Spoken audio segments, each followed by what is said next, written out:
What's up? I am so very bored. Anybody want to come in? Jordan, you got to come in. I just come on in. Oh, I left caffeinated. I was gonna put boring llama. Oh well. I just took I literally did this stream setup, and I took a shower that quick. Little 3-minute shower. I really didn't need it. I just needed to. It was more of a clear my head one. So anyway, printer's printing beautifully. I have another spool. I don't know if you saw on Twitter, but I made the larger spool. Let's get the printer right on the edge. Bring it over there. It's working beautifully, somewhat. I mean, it's not perfect, but it works really well considering I whipped it together in about 2 minutes. And fills right up. This is about 600 grams. I measured out a little over, I think, because this was the spool was 75 grams or thereabouts. I'm just using my little crappy. What's up, Monkey the Madness? Dude, you gotta turn the lights off, man. Your head's way too shiny. I know, it's great. I'm just kidding. First, you guys complained it's too dark in here. Now it's too bright. No, I'm just screwing with you. It was just funny. I'm not. Normally, you're like wearing a hat or something. I'm not used to seeing your head all. No, I never wear a hat. Yeah. No, this was Sunday. I did it yesterday. Yeah, fresh. So Anyway, so yeah, my little spools are working just beautifully. I'm burning off filament. This is cool. I don't know. Oh, you can see it on the camera. Check out that color. So it's like got a blue tint to it. okay. Is that freaking cool or what? Now here's the actual filament. This is the same filament. It looks yellow on the roll. The minute you print it, it turns like this bluish because there's specks of blue in it. But it's like an ice blue. It looks really cool in real life. It's different. I mean, the camera actually shows some of it. It's freaking cool. It's the hodgepodge filament. Anyways, I got another one. I'm going to load up a few more and I'm printing another one. And I think that'll be it. Because even though this looks like a big spool, what it's not really showing you is the center core's big too. Yeah. So those 4, because I rolled off one little one that I printed with. I've got 2 more. These are about 100 grams, these little ones. And I spooled one of these off and then printed these 2 spools with it. So the actual spools, that's about what I got with 100 grams. And part of this one, if you look at the outside, it's got a little bit before I converted to red. And then I ran out of red and I converted to black. Burning off the stuff. But anyways, so hopefully I can spool them all off in the next couple of days. And I'm thinking maybe Wednesday I'm going to do a giveaway / fundraising stream to pay for it all. Because I got to pay for the shipping somehow. Shipping. So if I do a fundraising one and just randomly raffle these off. Are they going to be the same size or are they going to be They're all whatever. You just get some random number.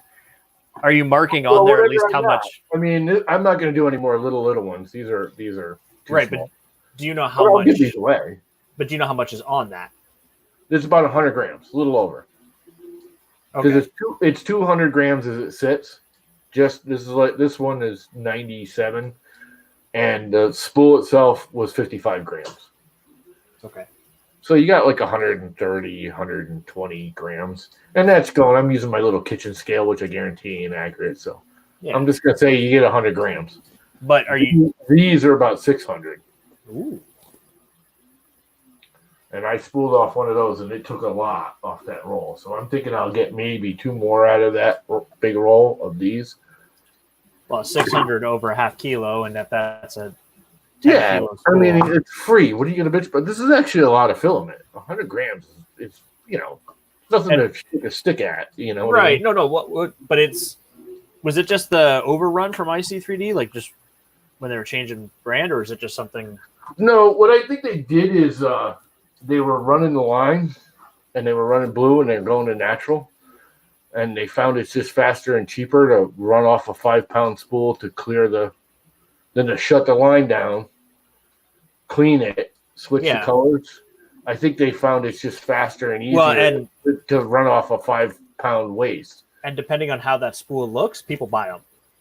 Yeah, well, they do have a mystery E1 like the other companies are doing on occasion. They don't do it a lot, but I think they just immediately just give it away because he didn't even hesitate. He's like, I got just the thing when I asked him for it.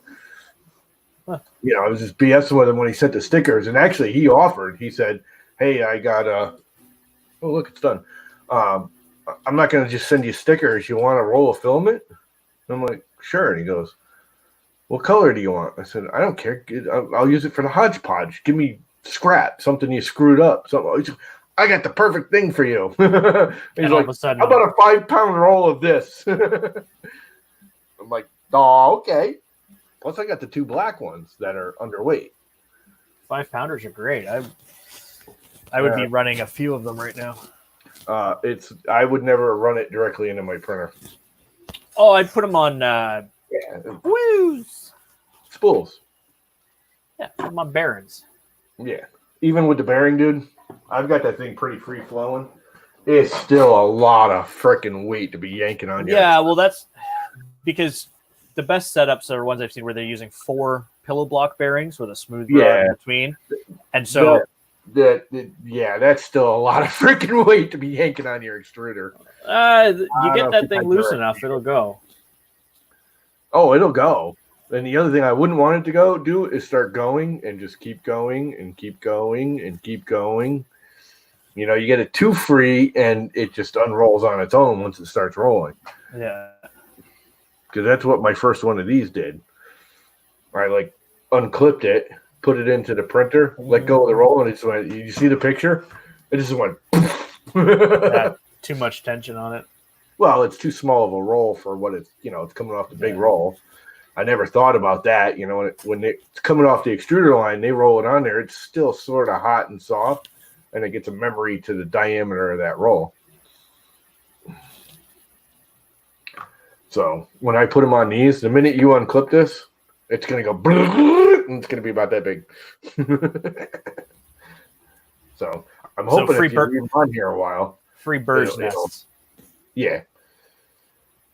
But these are still good. I'm going to ship them. I was going to take. I originally thought I'd, put zip ties around it and just pull the thing apart. And now I'm thinking it's like, 55 grams. I'm going to just ship it with the little whoever gets it. Yeah, exactly. Stupid little roll with it too. And I'm having fun printing them. So. Is whose spool design is that? I did it. Oh, did you? It's all me. It's got a little driver and it pops out and you can hook it up to a drill.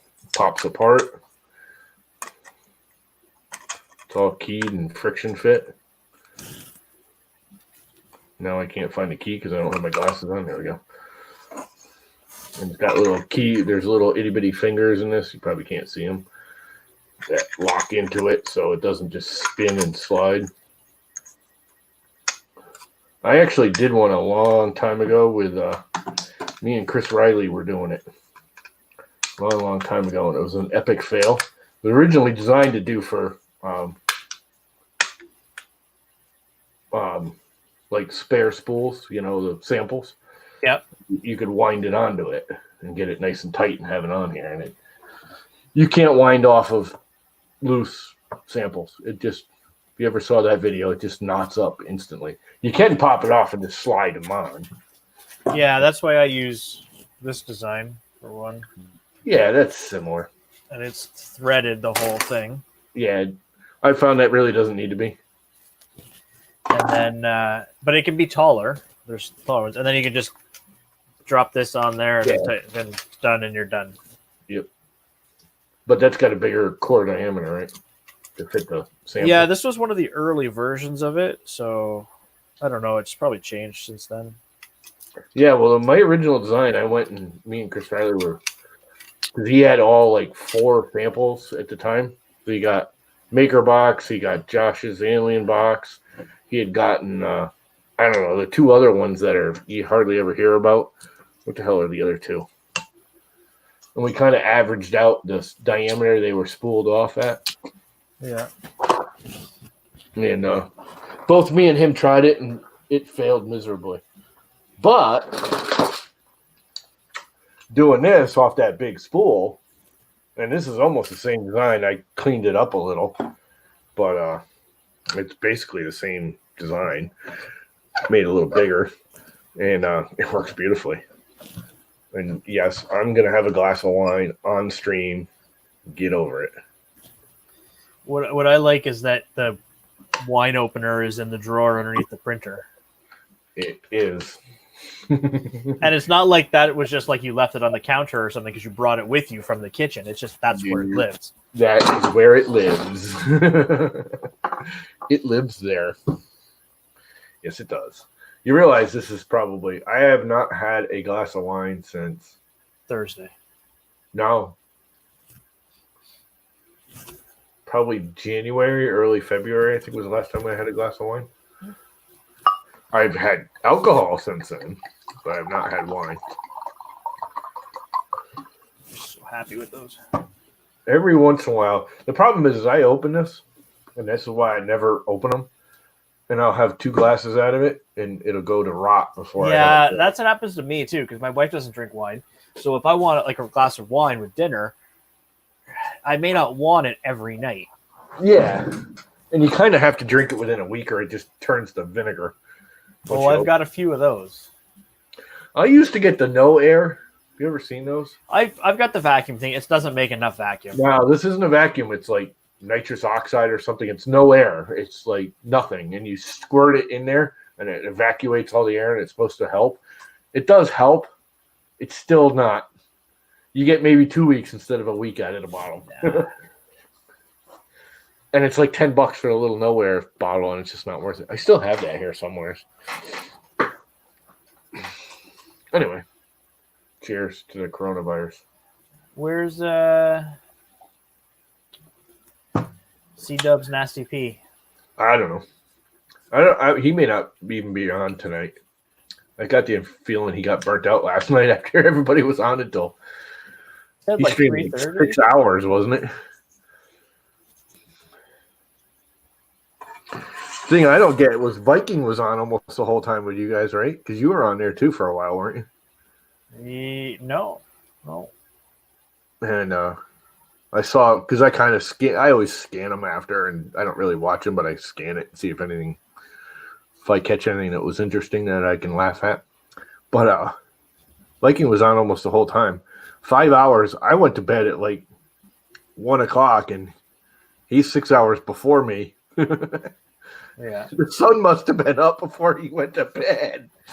I mean, I know he stays up late all the time, but holy crap, dude, you gotta freaking, was he snorting coke or something when we're not looking? Dude, how the hell do you stay up like that?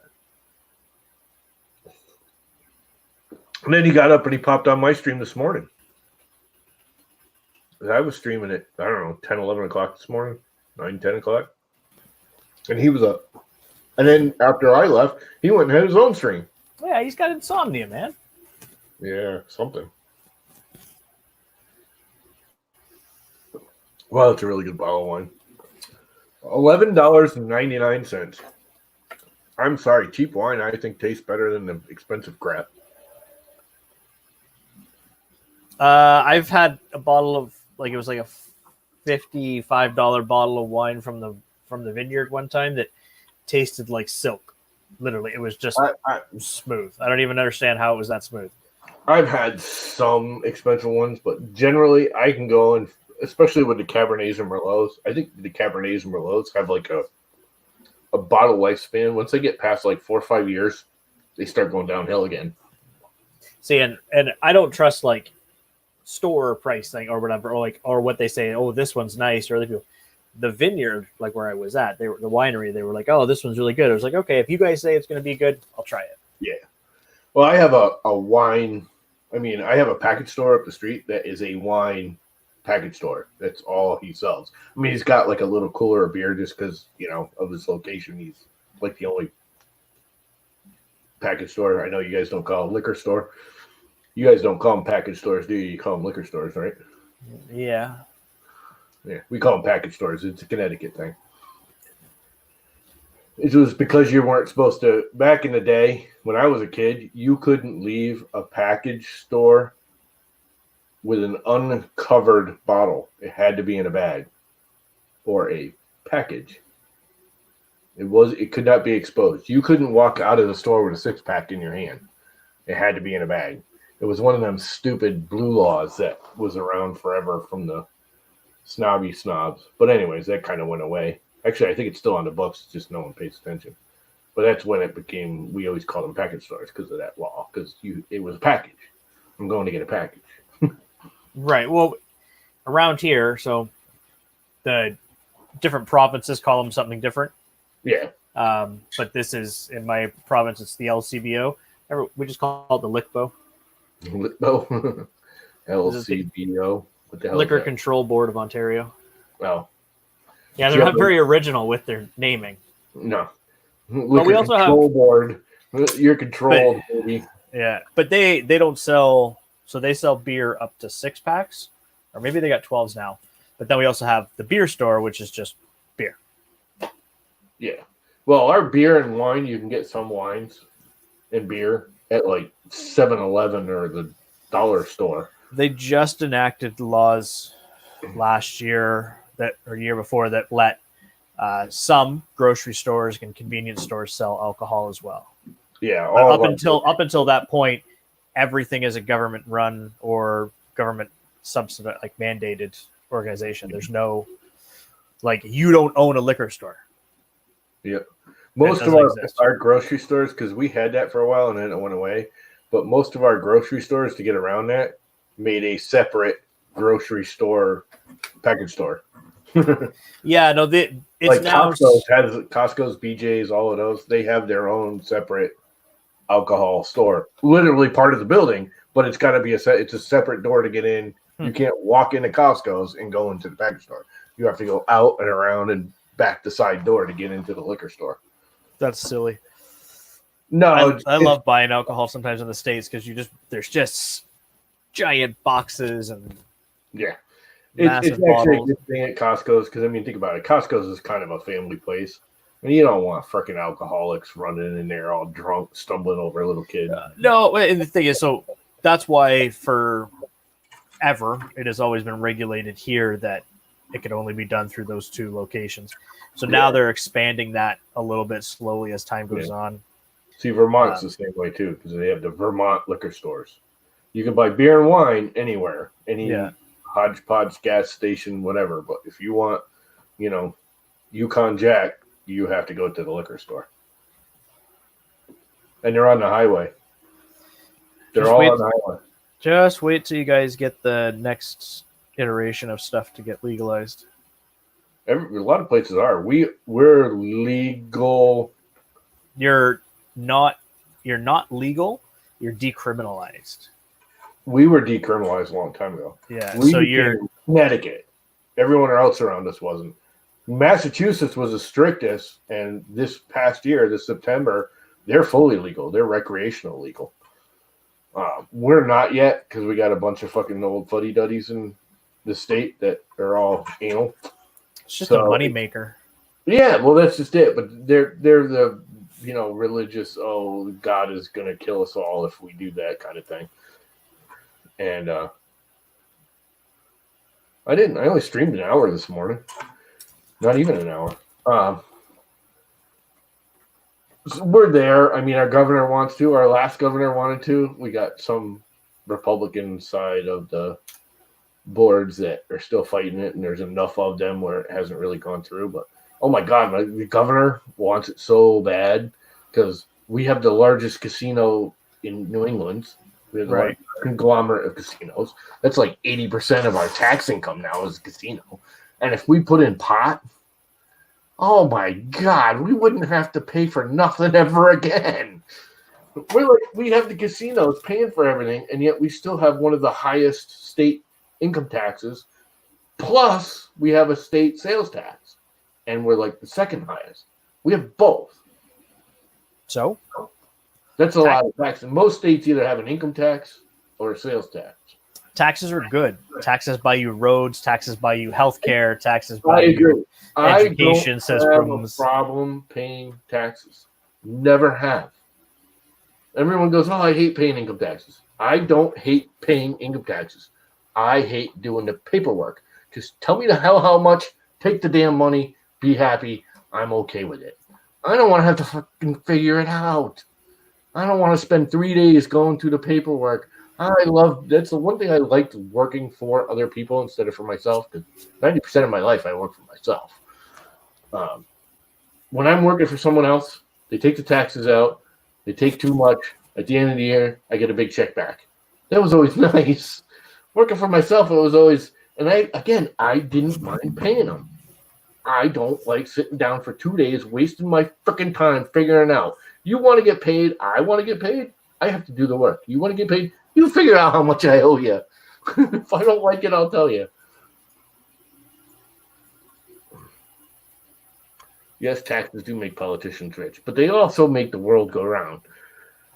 We do have some of the scummiest politicians in the world, yes. We have the scummiest, well, not the scummiest. There's a couple countries that are worse, but not by much. And probably they're not scummier. They're outright blatant, don't care. At least they're honest, they're scumbags. Ours try and pretend they're not. I mean, that's from both sides. I'm not Republican or Democratic. They're both scumbags. But anyways, enough political talk. So I got a cool spool. Cool spool. Should I spool off a roll?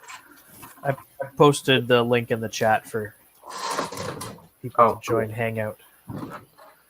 Come on in. It's all fine. Best surface ever.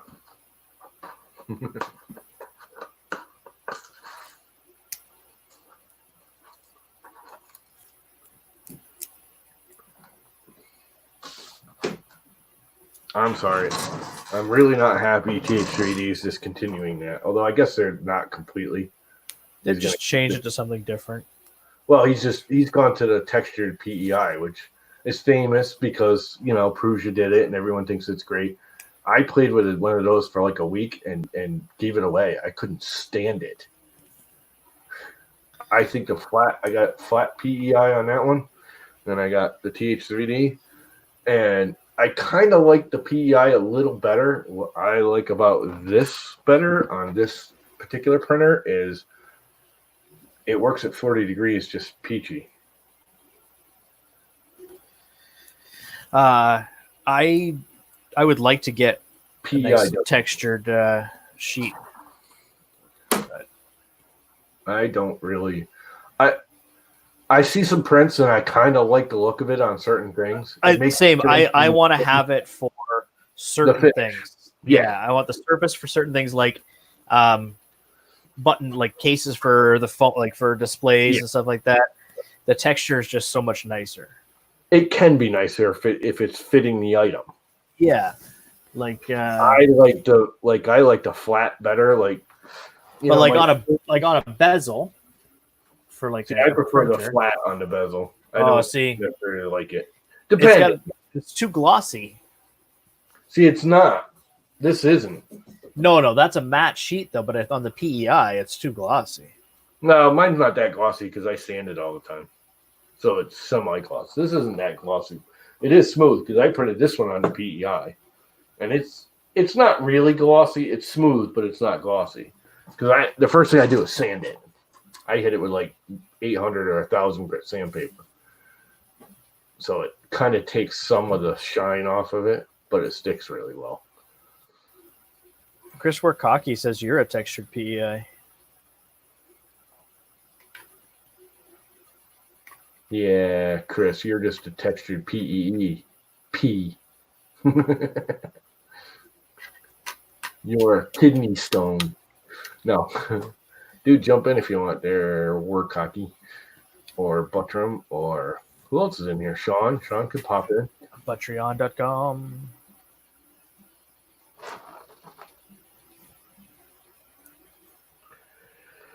So I got to print the other half of this, and I'm just not done it because it takes like 4 hours. The one thing about doing, All I'm doing is printing. yeah, the problem is this is my bedroom, and I want to go to bed. It's already 9:30.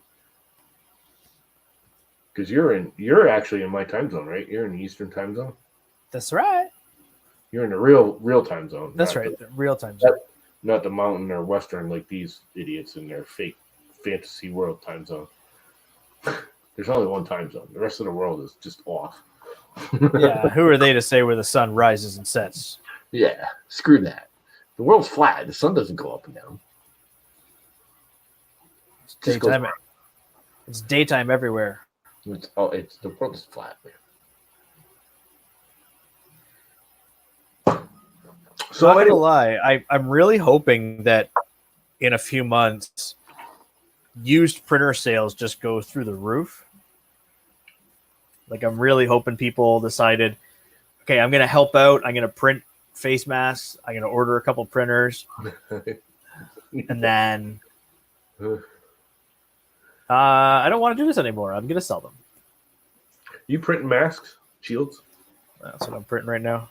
Yeah, I went to get some of the clear sheets because I want them here. Here's the deal here. Our hospitals are not short because we're just now starting to get hit. We're on the edge of the New York. We shut down the state today. To get into our state, if you get on the highway and try and come into our state, you got to go through a barricade. They won't let you in or out. I mean, they will, but they want to ask you a million questions. Anyway, we don't have a shortage in the hospitals because the freaking National Guard went to all the sub-medical places like your regular doctor's office and rest homes and all of those places and raided them. My neighbor out back works in a rest home who happened to have the second person with coronavirus show up yesterday, and they have literally not one piece of PPE or PE or whatever, personal protection. PPE. PEE or whatever they call it. Personal 2 P's and an E. Yeah. Personal protection equipment. Yeah, that's what it is. So I gave her and a bunch of our neighbors gave her all. I've got because I actually have N95 masks that I used to use for like sanding wood and stuff because I'm mildly allergic to like oak and stuff. When I sand, it doesn't really bother me. It just makes my face all red and my lips all if I breathe in a bunch. So I had a bunch of N95s. I had like 2 boxes, and a bunch of my friends had them because we all used them for sanding wood. So we gave her a bunch of boxes, and I'm going to start printing some shields for her to bring to work because the rest homes have literally nothing. Yeah, see, so I can't get the shield material anywhere because I've got an extra neighbor who works at the hospital. I'd love to just give her a couple, but because I could just print the STL and then, no big deal. But these are all ordered it on Amazon and then hit the help me Amazon and said, I'm using these for, they only let me have 1 box. I ordered like 3 boxes and they're only let me have 1, but I ordered a sheet of 100 overhead projector sheets. Said April 29th or whatever. Yeah. I emailed them and said, I'm using these to print and make, medical supplies with. They wanted verification. I linked the Prusa BS. Boom, got a notification. I'll have them on Friday. So if you hit Amazon up and you order something and then go on and it'll take a while. It took me like an hour of going back and forth with emails with them, but I got like 4 hours later, I spent an hour going back and forth with them. I didn't think it was going to happen. And then got the notification they'll be here Friday. So if you hit up Amazon and you order one, they'll let you have a box of 100. Yeah, I think we might have something somewhere around here. I just don't. Yeah. I'm not too worried about myself anyways or anything. But so I'm printing these for given to through shop3d.ca. Yeah. And so This is the second revision of them. They kind of cleaned up the design a bit on it, so it doesn't use any clips or anything. Yeah, see, that's not. They're actually sh- saying now they don't want those anymore here. The sheet slips right in. Yeah. And in worst case scenario, if you had to, you could put a couple drops of glue, right?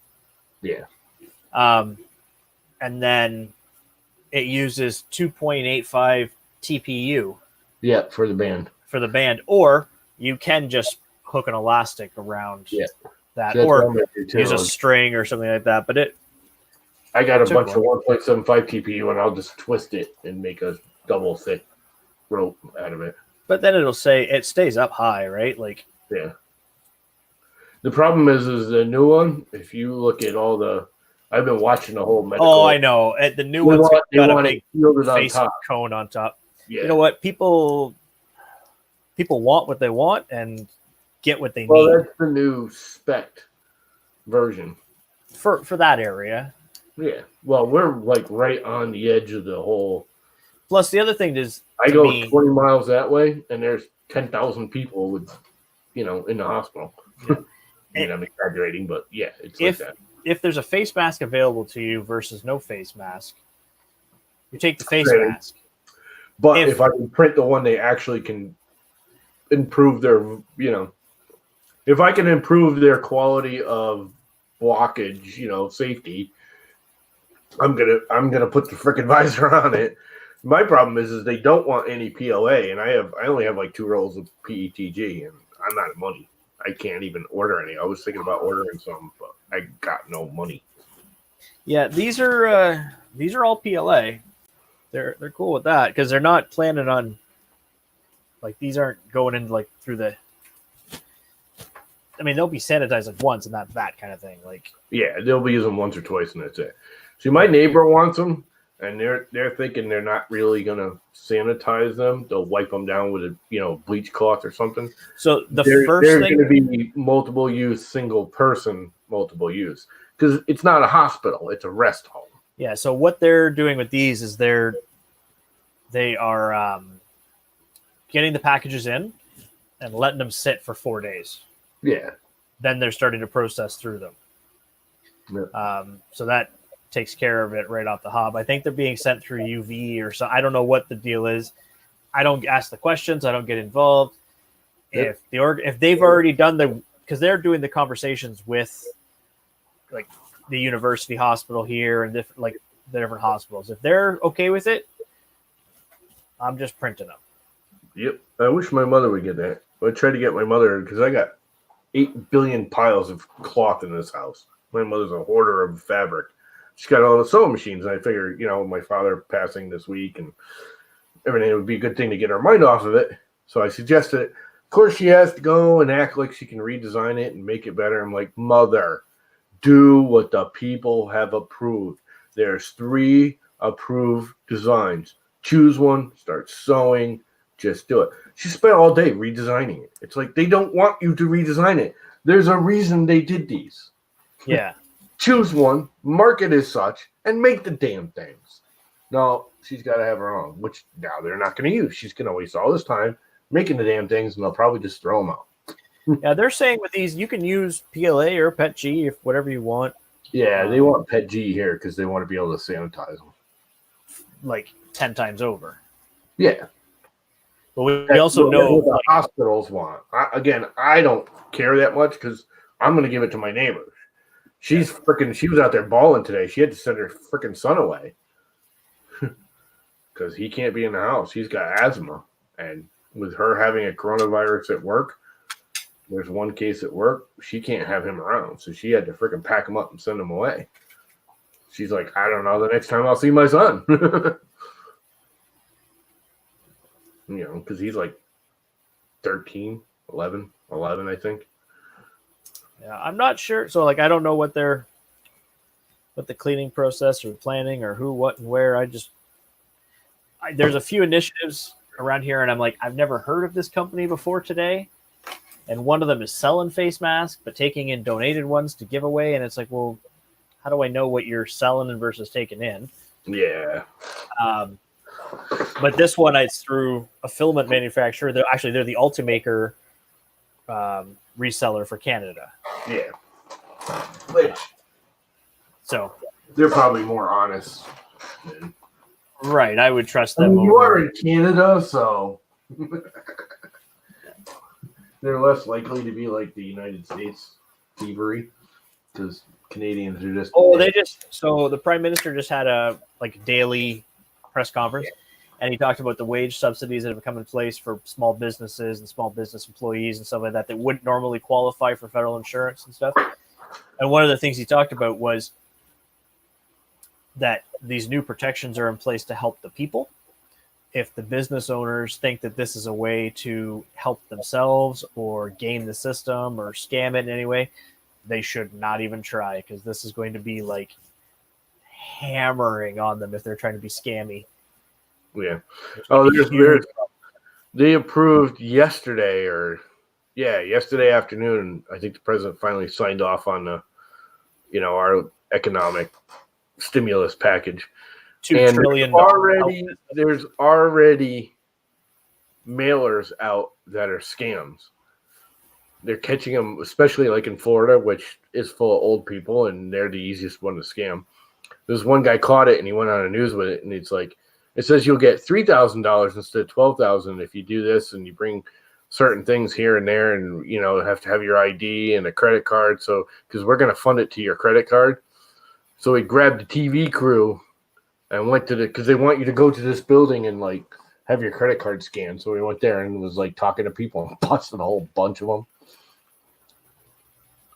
I want to understand. I don't know the whole details. I only half watched it because the minute the news comes on, I just turn it off now because it's like I check it throughout the day, see what's coming up, like through some of the tweets, Twitter from news sources, not just what people are sharing, but like viable news sources. Yeah, what CNN and NBC or whatever their news article is, or Bloomberg or anything, and then like that's about it. Like I don't watch the news at night because I don't have cable and I don't really care. I used to watch the news religiously in the morning, more just background noise, but it was always there, and I kind of watched it. And it's like 15 minutes of news, and it's repeated 4 or 5 times an hour. But my big thing about this, not anymore. It's 2 minutes of weather and 30 minutes of coronavirus updates. And it's alarmism. Some of it, like, you know what? This is serious. No one should say that it isn't serious. No one should say that it's not as deadly as it is. Like it is. It is exactly the things that it is. It is not breaking news. It is not this just in. It is a very dangerous and deadly thing. But we don't need, like, they're showing all these numbers of the updates. Oh, it's updated now, and now there's this many people infected. Numbers of infected people actually isn't a problem because you assume infected people would be found with the tests going up. There's more people that have it they've tested. What you want to see are the numbers that say, this is how many we have cases. Here's how many recovered. Here's how many are in critical and ICU condition, and here's how many died. That's what you need. Yeah, you don't even really need that. Like South Korea puts out some of the best numbers. They put out how many have tested, how many have tested positive and then how many have tested negative, how many have recovered, how many are in this age, and they put down all the age brackets too, because South Korea is testing everybody. Yep. Yeah. So it's our Stats Canada has been putting out good numbers. So. Yeah. I mean, I will say when it first started in China, and even when it started coming here, I was one of those skeptical. It's a flu thing. I was constantly saying it's a flu. It's a bad flu. It's just a flu. It's more than just a flu. Okay. It really is. But even still, I mean, everyone's crying about it, and they should. It's a bad thing. But there's people throwing out these stats in comparison. You realize there's more auto deaths in New York City than there are coronavirus deaths in the United States in the last month. I think it's, I don't know. Everyone, there's going to be numbers thrown out everywhere. I mean, you look at the fact that this thing is more like the gun deaths in the U.S. are more than this, but Yeah. It's just an easy thing to do. We're just told to sit and stay home. Yeah, I mean, it's not, How hard is that? well, for some people it is hard.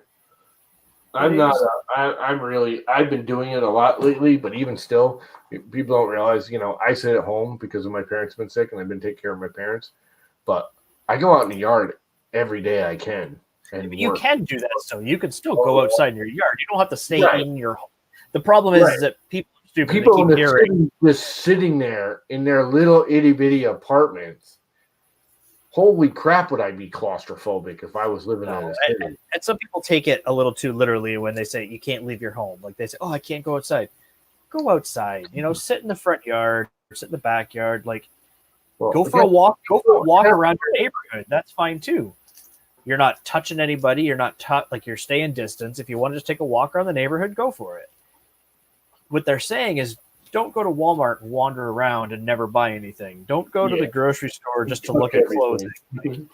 Like don't go into the restaurant and lick the toilet like these freaking kids are doing now. That's the new Tide challenge. Go in and lick the toilet or a hand grab in a freaking bathroom. For one, ew, why would you do that anyways? I saw one this chick did it on an airplane.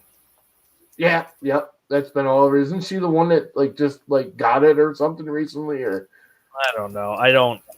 One of the daredevil-y types or whiners or something just died from it too. One of the religious fanatics or something was saying, "Oh, it's it's not that bad, and it's just God cleaning out the bad people," and he just died from it. And everybody's like, "Oh, so I guess you're one of the bad people."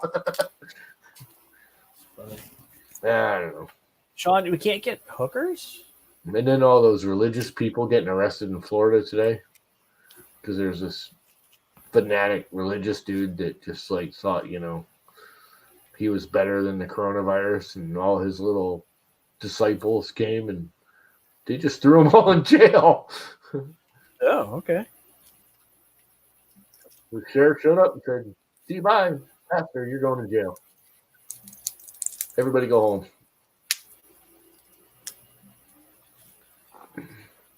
You are done. Oh, God's going to save us. No, he's not. Llama's going to save us. No, I'm not. Half of them might bump off in a heartbeat.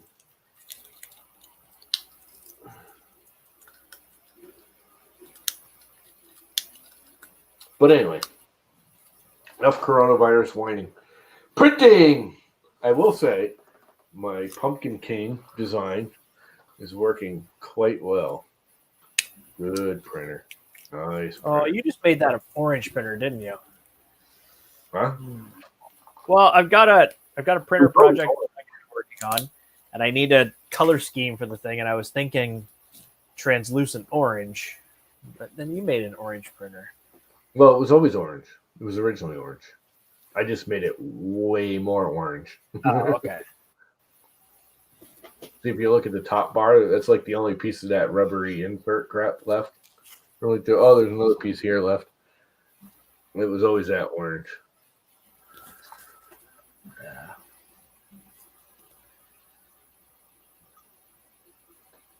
Topless car washes. There you go. They were talking about the Boober Eats. There was one that they were joking about starting it up in this area, and around here there's another service. There's Uber Eats, but there's also another one that's called Skip the Dishes. So then they were going to do Skip the Gitches. Skip the Gitches. That would have been funny. Okay. Oh, what's up, RC? I didn't see you come in. I'm going to go pull my fingernails off with a dull spoon. Why would you do that? Because we're talking about the stupid virus. Done talking about the virus. Let's talk about printing. So how many printers you got running away making bands? Oh, crap. 4. That's coronavirus related. Stop printing bands. I'm printing spools. Let me spool off some spools. Yeah, pull on your spool. Somebody else needs to join in. Like, we need more commentary. Besides depression. C-Dub's Nasty P, get your bald head in here. Your hatted head. See the hat head. Okay. It's already on there. And we got a drill. I started out this last one with the big one. I started out winding it perfectly. And I mean, it was gorgeous for like the first 2 layers. And then something happened. I'm not exactly sure what. Got llamaed up. It happened. And it got all yucky. I mean, it's fine, but it just didn't look as pretty. Bob, what printers do I have? Start here.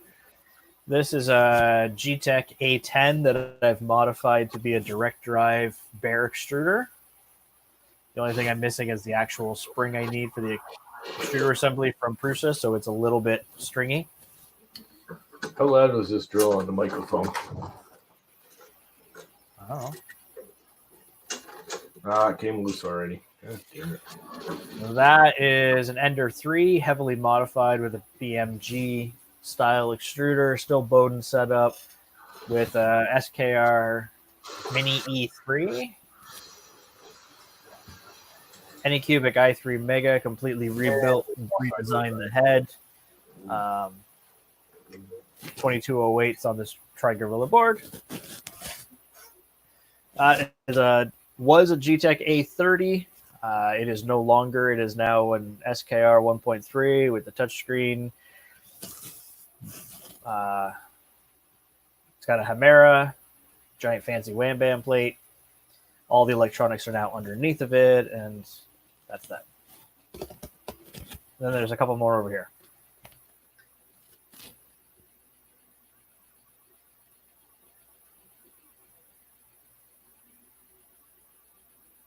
Llama, like, totally doing that wrong. This isn't like toilet paper. You want to wind on the underside. Underhand.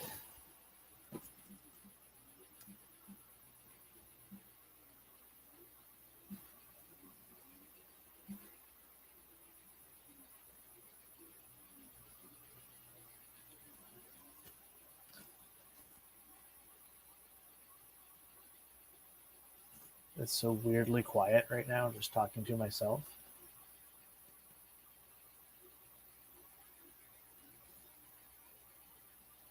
Yeah, see, if you wound it, like, you're winding it the wrong way because you're going against the natural curvature. That's why when you let it go, it went all over the place. You want to wind with the natural curvature.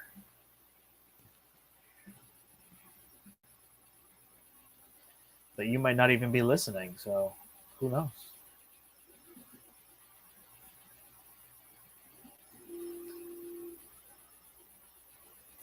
Everyone in the chat can just yell it at you louder.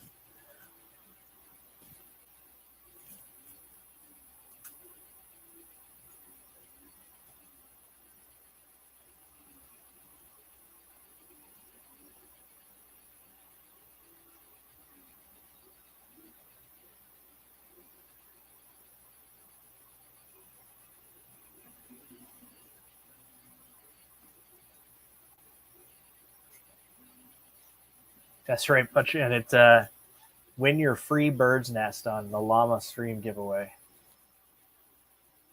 You pay the shipping, he sends you a bird's nest. Guaranteed for the bird to last longer than its life.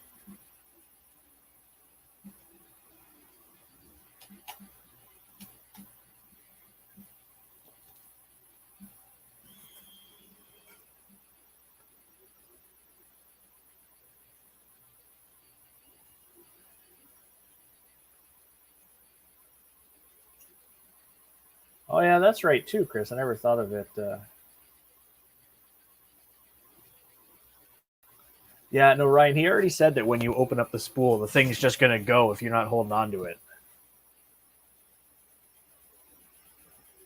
And that's because he's cross-wound it. I actually found rolling it with it unspools it even easier. No, it has its own natural. Yeah. And it goes, it unrolls It'll because puff up a little, but it's not going to go all wild. It unpuffed. It went poof. I don't know if you noticed, but everybody is saying do it the right way, and you're doing it the llama way. The very first one I did the other way. And it unpuffed badly. And the cool thing about doing this with no top or bottom layer, you just fish it through wherever you want. Yep.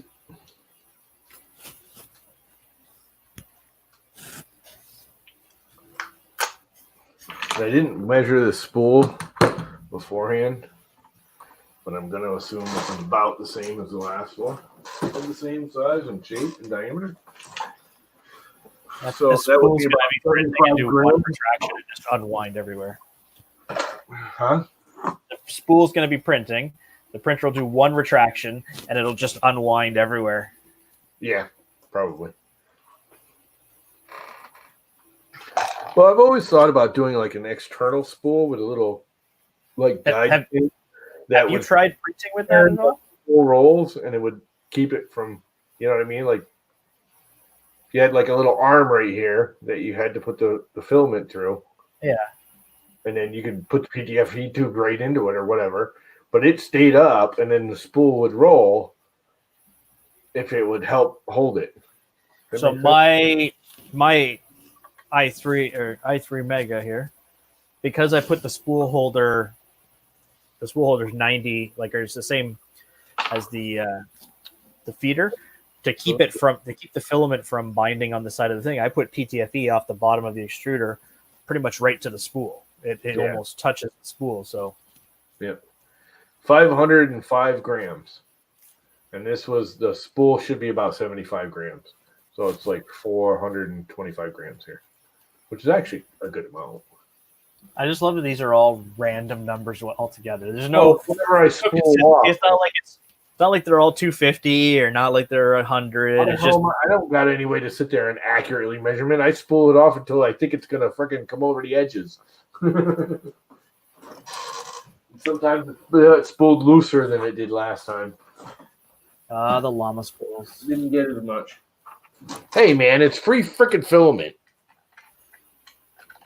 You'll take it if you win it, right? I don't know. I don't want to pay shipping for llama birds. Yeah. I don't need a. Whipping you might be hard just because you're over that there border. I don't need a $25 bird's nest. Bird's nest.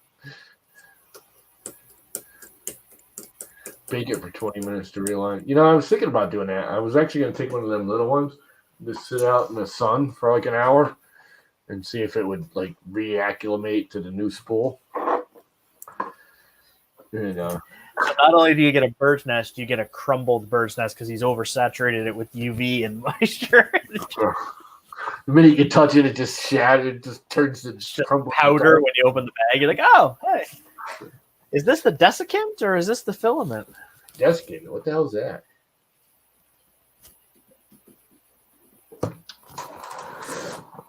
So, yeah. Hey, I'm just, they gave it to me in the big-ass roll, so I got to do something with it.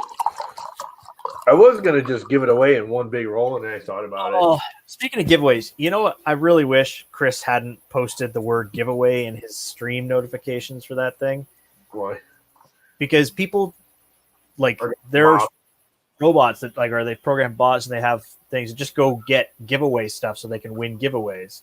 Yeah. There's going to be, that was the one part about the 1440 makers is that the people that were winning it, you knew kind of who they were. You maybe heard of them before or seen something somewhere of it. Or somebody goes, I know them. Most of the time on some of these giveaways, it's like oh, so and so won the printer, and you're like, who? Robot 972576 just won. Right. eBay listing 1147. Yeah. So He's actually got pretty good following though. I mean, yeah, no, I'm not worried about that. It's not like a situation where by doing a giveaway you're going to boost yourself from 5,000 to 10,000 subscribers because you're giving something away. Because that does happen. Like people can get. I got when I did my T-shirt giveaway, and I posted it as a T-shirt giveaway, I got 50 or 60 more that weekend. Right. And then I think I lost 10 of those the next day. So yeah, I think some people just want to jump on it to win something, and others actually care. And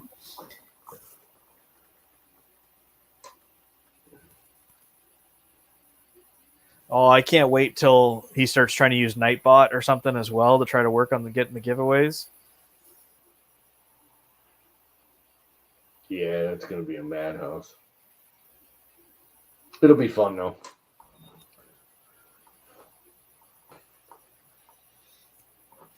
Oh, right. D-Mash won the T-shirt. Forgot about that. I keep forgetting your freaking D-Mash.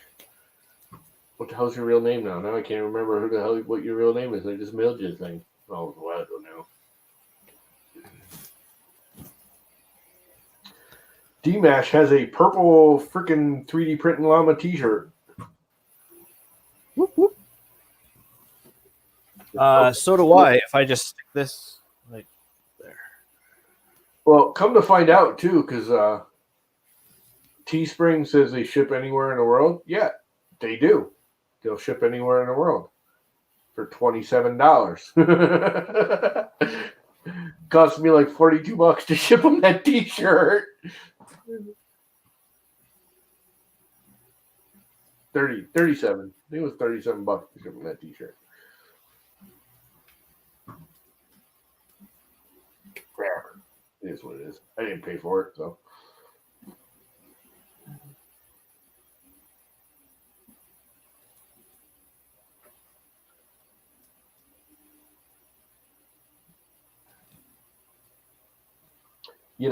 Too much silence, dude. We need another person. Where's Warcocky? He's always good for some mouth time. C-Dub says he's sleepy. He says he's trying to. Yeah, he's got to stay up for his little freaking. I'm gonna screw up your Marlin lesson tomorrow. That's all your fault. My fault. Or was that Buttram that suggested that? It was Josh suggested. Josh? Oh, well, yeah. I got Pellet, which I'm not going to watch. Well, you already watched it once. When I did it with Josh. I can't watch Pellet intros or the MMU ones because, for one, I don't have one. And for two, I really, really want one. And it pisses me off that I don't have one when I'm watching one, so I can't watch one. Not kidding. I used to really, really want one too. And then I got one. And I don't use it as much as I thought I would. I don't use it as much as I thought I would. I think I would use the G-Tech because that's actually what you had was the original mixer one. Did you have that originally? No, these are not. Non-color mixer. Yeah, they're all single. Because G-Tech has that mixer one, and I think I'd use that more. And I know a lot of people complain about it, and it's not that great, but I like the idea of it blending as it gradually grows up the print. Yeah, gradient. That's more interesting to me than, a little cool 4-color frog on the side with a big old chunk of freaking plastic block on the other side. Yeah, that's cool. But how big is your base block? Yeah, there you go. Actually, that's not. No, so here's the thing. Let's get some. It's only 2-color. That's why, right? No, it doesn't matter. Let's get some weights here. So Phil is 49 grams. Now we know the purge block is going to be more. There's no surprise or shock here. The purge 200 block is 86 grams. That's not terrible, actually. Okay, I mean, but if I compared this to a purge block that I had when using canvas, the purge block is larger and weighs more too. Like it's just right, because bigger. you have to use So purge this, MMU slicing to use the canvas, right? yeah. So this is Prusa Slicer, but this is not just using Prusa Slicer. So I get a smaller purge block, but I told it no sparse layers, and I do it on the big printer because I've got more room, right? Yeah. So the purge block sat here, and Phil sat here, and the bed was going back and forth, right? So we'd come over, do a little bit, come over here, go down to the purge block, Yeah, see, that's what and purge. So for some areas, like the first bit of the blue of his feet, there's no color change there. It didn't have to. It didn't purge anything. It just kept going. That's the way it should be. This thicker section here of legs, it's all blue, all one kind. It just did the layers. It actually saves time. These two keychains were printed, one with canvas and one without. The one purge block was 2 grams smaller. So sorry, 4 grams smaller than the canvas one, and printed 7 minutes faster. Yeah. And then I can also use all the Prusa Slicer settings that I have spent hours and hours and hours tweaking and dialing in, extrusion widths, support interface settings, all of that For the printer. for the palette, which Right. like you can't Right. do that with For canvas, the right? printer that you've done it. Yeah, I've done all the testing and tuning for the printer. Yeah, So you're tuning the palette to the printer, not the printer to the palette. that's right. The only setup you have to do in the beginning is, see, I already know my extrusion widths because I already tested. I set up my extrusion multiplier from all that and everything with Canvas. So to get Canvas working, it took no time at all. You need to get Canvas working a little bit before you can switch over to Prusa Slicer, Yeah. because you need to make sure that it's putting the colors where it's supposed to, first of all. So you need to make sure that you've set your feed rates and everything properly, because it just uses that information to create so it uses an ID code after you've generated a G code from Canvas. There's a little ID code up in it that tells it the file ID or the printer ID according to the Canvas machine or palette machine. You need to put that in Prusa Slicer in order for Prusa Slicer to tell it, oh yeah, we're using that printer, which you've already set up. Yeah. So you do have to use Canvas a little bit to set up the palette, and then everything else can be done in Prusa Slicer. And it's the only thing you can't do if you want to do paint, where you can do that polygon painting. You've got to do that in Canvas. There's no way around it. Yeah, it doesn't really work all that well anyways, does it? It's gotten better. Yeah, it's gotten a lot better. But this no sparse layers thing is really good, because I really hate when you get a purge block that's like just infill for that section, and you're like, well, I don't need to waste that. Yeah. And I like the idea because Prusa Slicer, you can do both, can't you? You can do the infill for the purge block, can't you? So the other thing is, yeah, you can tell it to extrude. So I could tell it to clean off the light blue inside the dark blue infill, right. if I wanted to. It's obviously you want to do light colors into dark colors if you're going to do it that way. Show through. Yeah, but it won't do it in the walls. It just does it on the infill. Right. So, and it works. That's another great way. So in combination with Prusa Slicer, you get less purge to begin with. You can tell it no sparse layers. You can tell it which extruders to extrude or purge into. And then another trick that I've used on some really big models that I was going to do, but then the machine died, the printer, but not, is on those darker colors where I wanted it to use the purge into that, I increased the infill. So for like that part, I made it 10% or 20% infill instead, so that it could have more purge into that. At least, for some reason, even though it's still wasting it in the print, you don't need it for any reason, it felt better to waste it in the print than waste it in the block. Oh, still making it structural in the print. Yeah. But this is one of my favorite multicolored prints I've ever done. It's crazy good how it's got crisp edges in the color change. And not only that, but the overall print quality is probably short of the hands. Like the hands are always a little suspect on fills. It's probably one of the cleanest prints I've ever done. Like all the lines are very even, and it's because I spent time getting this machine working better again, so I feel okay about it. No. I was even able to get some of the ringing down I just adjusted one of the speed settings just a little tiny bit from something I saw in I think it was a Chris Riley video. Like he just commented about something about speeds real quick, and I went, I'll try that. I adjusted mine, ringing went right away. So it's one of the cleanest ones. So happy. You're staring at that little doll like it's the love of your life. I just like the lines that it did in the logo and everything are fantastic too. Yeah. So it is a clean print. Like they're not better than most of mine. Though I get to the point where they do okay, and then I'm like, okay, I got to screw the printer now. So this was one that I had done previously. See how there's a bit of gap around the orange and the emblem there? Not really, but sure. It's hard to see in the camera, especially in the little view. How do I make you just big? Oops. Okay, how do I make you just big? Mm-hmm. I know there's a way.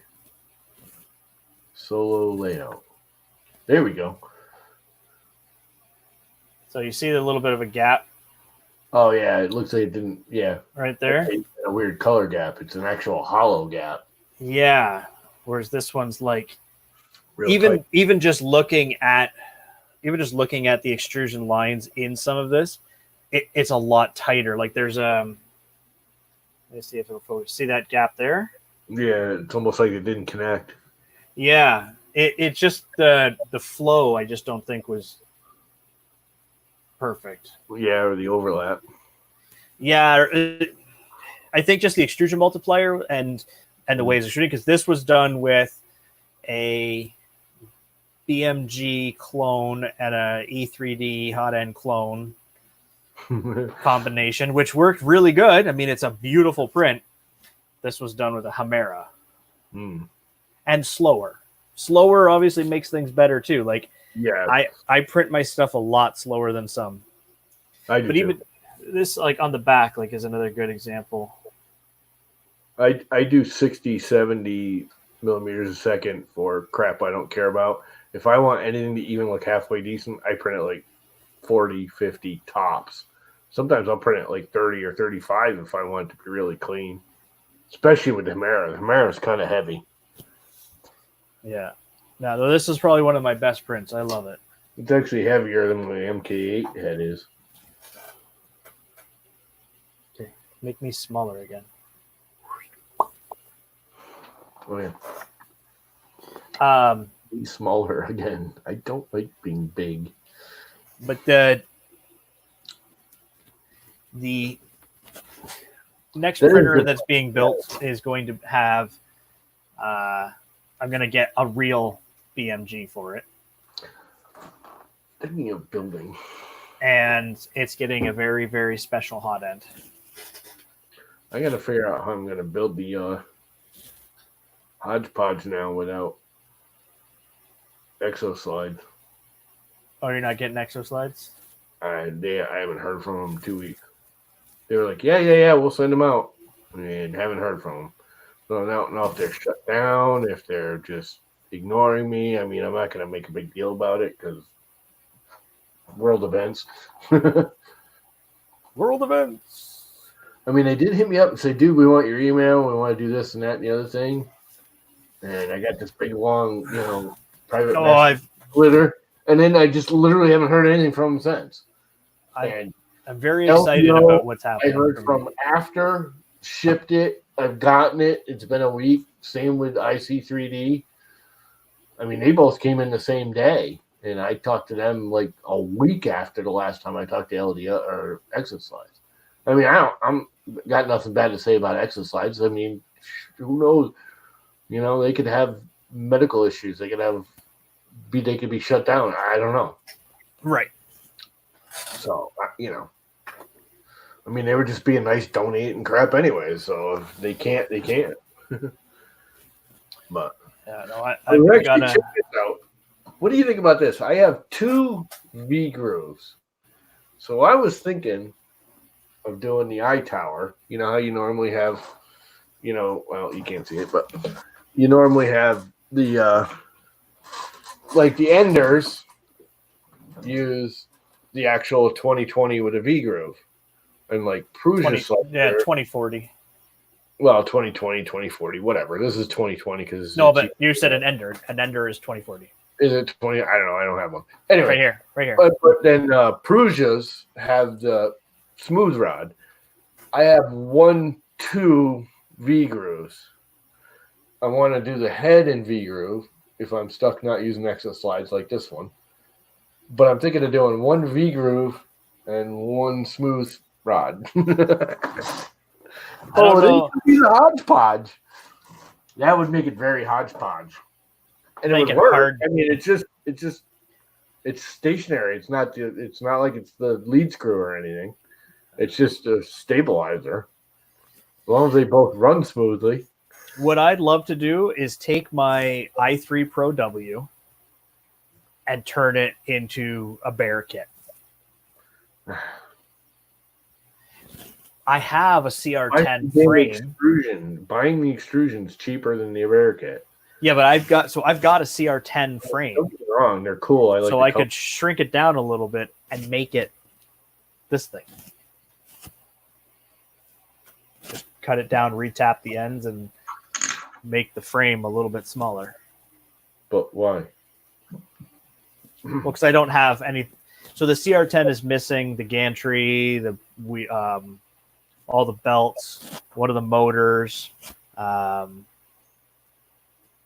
the actual bed surface. I could. I got excess motors. Like, I could get a CR10 carriage, put an extruder on it, like any extruder, right? Just put anything on it. I can send you the ANET carriage, which is kind of the same thing. It's very similar. Or I could get a linear rail for it, and then now I have 4 holes I have to screw to. Simple, easy to make anything in PETG and screw it right to it. Talk to RCCNC, and he can make you a really nice carriage. Because he made that carriage, and it is freaking gorgeous. One of the the next printer that's coming, hopefully gets sent out in the next day or two. Is going to be huge. I don't know where I'm going to put it. I think you're going to have to move 1 or 2 of those printers out of the way. Do you buy one or someone give you one? I'm getting an Anycubic Chiron. Anycubic Chiron. That's the big, huge i3 style one, right? Yeah, 410 by 410 by 450, or 400 all the way around by 450 by 5, or so. I can't remember exactly. Yeah, that's pretty big. I, G.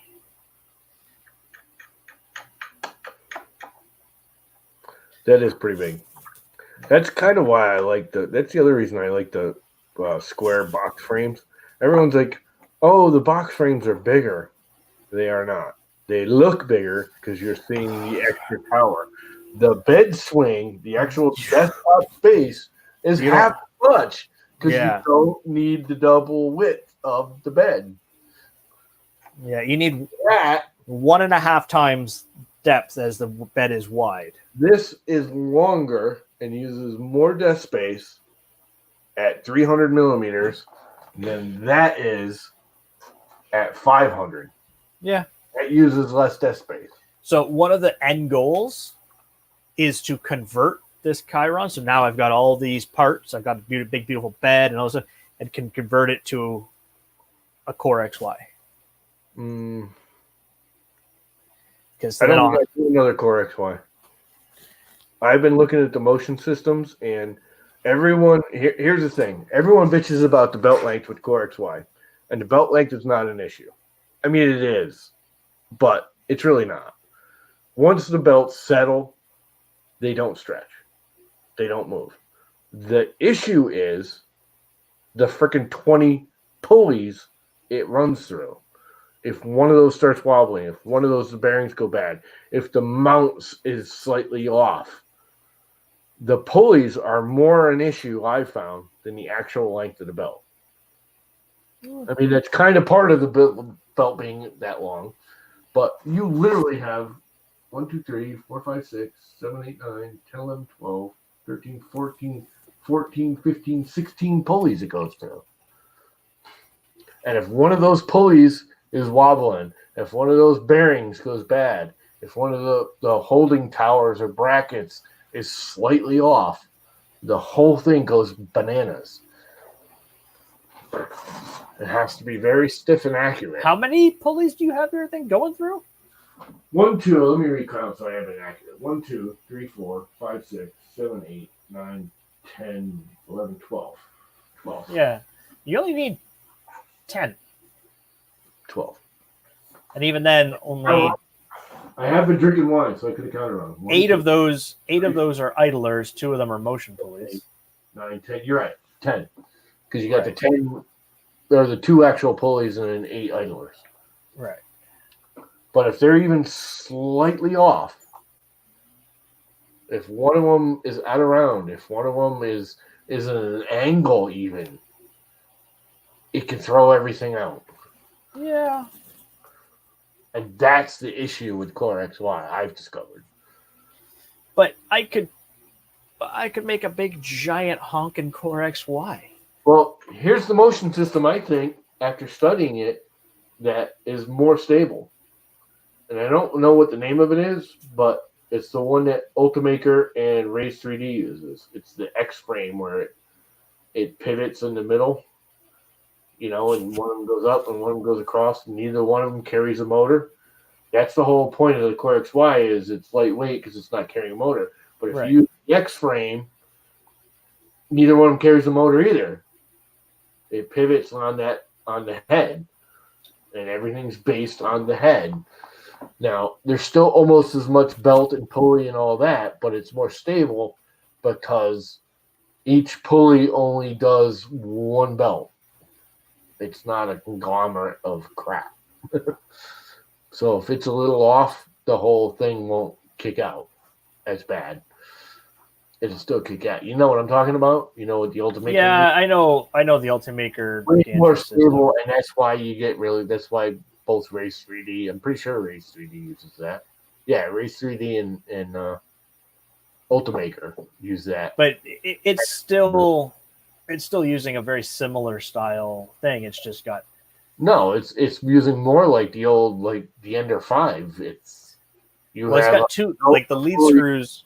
There's lead screws on either side for part of the motion. There's belts on the other side, and there's a rod. It's not necessarily the lead screw. It can be. You have a motor on X, and you have the drive rod going out of either side. You don't have to do that if you make your own. You can have it on the end and just have one long rod and put 2 pulleys, and it pulls the X. And then looking at the angle. You have a big long rod with 2 pulleys, and it pulls the Y. Yeah. And then the X. I don't know. I've never really been a big Ultimakers I've seen in person. I've looked at the big giant ones. They don't print that great. That's because they're never tuned right. They actually do print decent. Their biggest problem, and here's my thing I would change, is they're still using on this big ass 400 millimeter printer or 500 millimeter printer.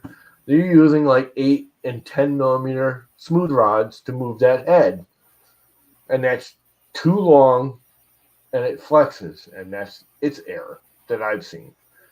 Again, I haven't looked at them a lot. My brother has one at the shop. We play with it, and that's what I found.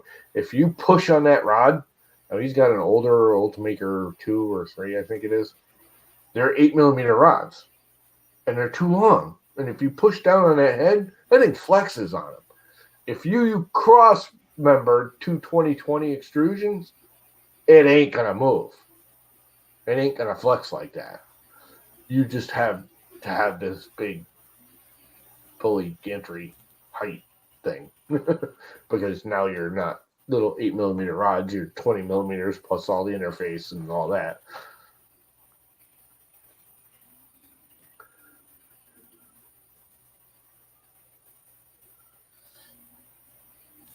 I think the motion system, looking at it, I think it's a little bit more stable than the Core XY. Well, isn't there? See, I don't know too much about them. That's why I want to. But isn't there like a Core ZX or something like that as well? Yeah, I don't know what they named that motion system. I call it the X system because it's all based on the cross of the head. That motion system, I think, is actually better. Their implementation of it is not as good. I don't think two 2020s would be horrible if it was implemented correctly. I have a Core XY. Core XZ, there you go, XZ. Well, that's what Josh is making his Core XZ. That's where the Z is part of the Core XY, isn't it? That's where the Z goes up in the bed stationary, isn't it? Yeah. Core XY has too many pulleys. It's not really the belt length. It's the amount of pulleys. So buy good pulleys. Matter to an extent. I mean, yes, it'll flex, but once you tension the pulley, it doesn't flex that much, within reason. No more than a wobble and a bearing or anything else. I think a better implementation of that X frame would be a more stable motion system if implemented correctly. More stable. Core XZ. HBot. HBot. That's the one that's what a Ender 5 is, isn't it? That's just No, an Ender 5 is an i3. It's a Cartesian. Yeah, they're all Cartesian. No, but not a. It's no different motion system than your Ender 3. Basically, it's just a. Well, yeah, it is because. But it's an Ender 5 is not Ender 5 is not a Core XY. The Y, not the Z carrying the Y, or not the Z carrying the X. Yeah, so an Ender 5 is not a Core XY. No, it's not. It's a HBot. I believe. I don't know. I can't keep all their names for their motion systems. Basically, the only downside of like the Ender 5 is that the X gantry or Y gantry is carrying the X gantry. Well, it's still forward steps and left and right steps, whereas the other one you get the diagonals and it's diagonals, but it's still forward steps and back steps. There's no real difference in the G code between a Core XY and your Ender 3 or Ender 5 if you move it at 45-degree angle. If you take an item and you slice it at a 45-degree angle on a Core XY, you have almost the same G code as you do if you just put it on a regular swinging bag. No. Yes. They're totally different. No, it's not. Yes, because if I want to make one motion, all you've done is taken your motion and moved it 45 degrees. No, because if I want to make a left turn, okay, if I wanted to make the X go like perfect 90 on the bed, yep, I have to engage X and Y at the same time. Correct. And if you take that, whereas you put it at 45 degrees, you have to do exactly the same motion. The motors have to do exactly the same motion at 45 degrees.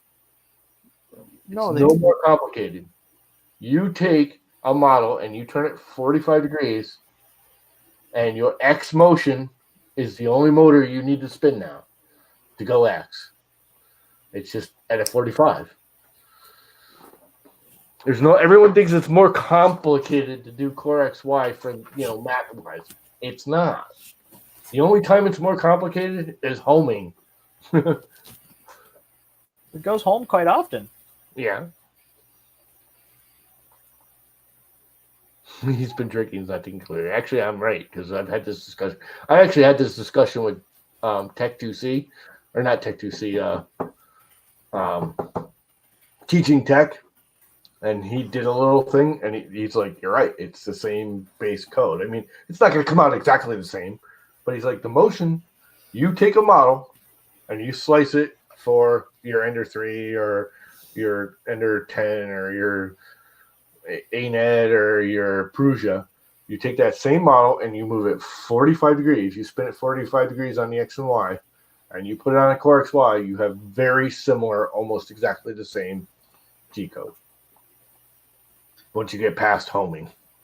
I just think once you start getting into these larger 300 millimeter or larger beds, moving the bed is the worst thing you can do. Yeah, no, I agree. Once you start, I don't like moving the bed. I think a bed drop or a gantry rise is better. And I'm not big on the gantry rise because I actually started this as that. And the one thing I noticed is as that head is swinging around, if that gantry isn't perfect, it starts doing this, where your bed doesn't. You have too many motion systems all being held together and they each have a little bit of microscopic play, but they all have it. And you start getting vibrations when you try and move. When you're trying to move all three things at high speeds. Yeah, I don't know enough about the mechanics part of it in order to say that, like Josh has set up where he's keeping the bed stationary and dropping the whole motion system. I don't know enough to know whether that's good, bad, or indifferent. His advantage is he's going to like 4 lead screws. So the play there is almost freaking nil because it just, most people that do that do 2 or 3. And even the ones that do the 3 are like, oh, 3 is fine because 3 points is easier to level, and it is. The problem is you have these 2 corners hanging out in midair. Your lead screw's supporting here, and all of a sudden your head's over here. It sags. Llama logic. That's funny. Hey, mechanics, I understand completely. I was very good at mechanics, both in school and building, and I've had disagreements with engineers on houses on how it's going to flex, and I've been right every single time. I had an engineer tell me I could do a freaking 60-foot long LVL, and I didn't have to put iron in it. And I said, you have to put iron in it. It will sag more than 2 inches. And he's like, no. You triple it up, and you do this. I said, I don't care how many you put LVLs together. It's 60 freaking feet long. You have to put iron in there. Now, is that one of those or do you think you know? Huh? Because there's a lot of people who have been into trade or done something for years. I've done enough work with LVLs. I have LVLs in my garage. They're 24 feet long. I know when I walk across that floor, it bounces. You go to 60 foot long, it's going to bounce. Yeah, it depends on how big the LVL is, though. To a point, wood's still going to give. So this is where you run into this happening. I used to run into it all the time. Is you get guys who are in the trade or have been doing it a long time, or I've seen it for years. Same as the printers. Oh, I've seen it for years. I know. Is it or that's just what you've been exposed to, so you know? I know because I've done it or I've seen it But you haven't. You have not seen a 60-foot LVL tripled up the way that guy was saying to do it all to see how it reacts. You haven't seen that. I've seen 40 foots that bounced. You add another 20 feet to it. But you don't know if maybe tripling it or the different depth that he was working with instead. Maybe it was a 12 instead of a 10. He wanted to use 14-inch. I have double 14-inch in my 24-foot garage. It ain't going to work. So I have double 14-inch in my garage. That's what I have, 24 feet long. It bounces when I walk across the floor. Am I worried it's going to fall down? Absolutely not. But at 60 foot long, I'm not worried about the LVL falling. LVLs are not going to come apart unless you really do something stupid, but they will bounce. LVLs are highly flexible, so it makes them strong. It's wood laminated together, but they bounce. Yeah, I've had concrete floors with steel reinforced that bounce. You go 60 foot long, you are not going to get rid of the bounce unless you put steel with multiple layers. You can't go 60 feet with an LVL. That's just stupid. For one, it's near impossible to get one. This guy was going to get a special truck and truck these 3 things in and then get a crane. I'm like, dude, get real. For one, there was no reason not to put a column in the middle. It was a basement. I'm in a basement right now. What are you talking bad about basements? Yeah, but do you give a crap if you have a 60-foot long basement? 60 by 100-foot long basement. Do you care if there's a couple columns under there? If they're not where I want to have them. A long basement with no columns in it. It's a freaking basement. If I wanted to put some partition walls up, but this pole would just happen to be in the wrong spot, then I'm not happy. Is just like a column. It will stop the bounce. He wanted an open 60 by 100 foot long basement. 8 foot or 9 foot ceilings. Maybe you wanted to put a pool down there. I wanted one big open area. Oh, the architect, the homeowner didn't give a crap. Homeowner was rich as it was a freaking summer house. He didn't give a crap. He did have polished floors put in down there. He polished resin coated concrete polished floors. Resin coated concrete.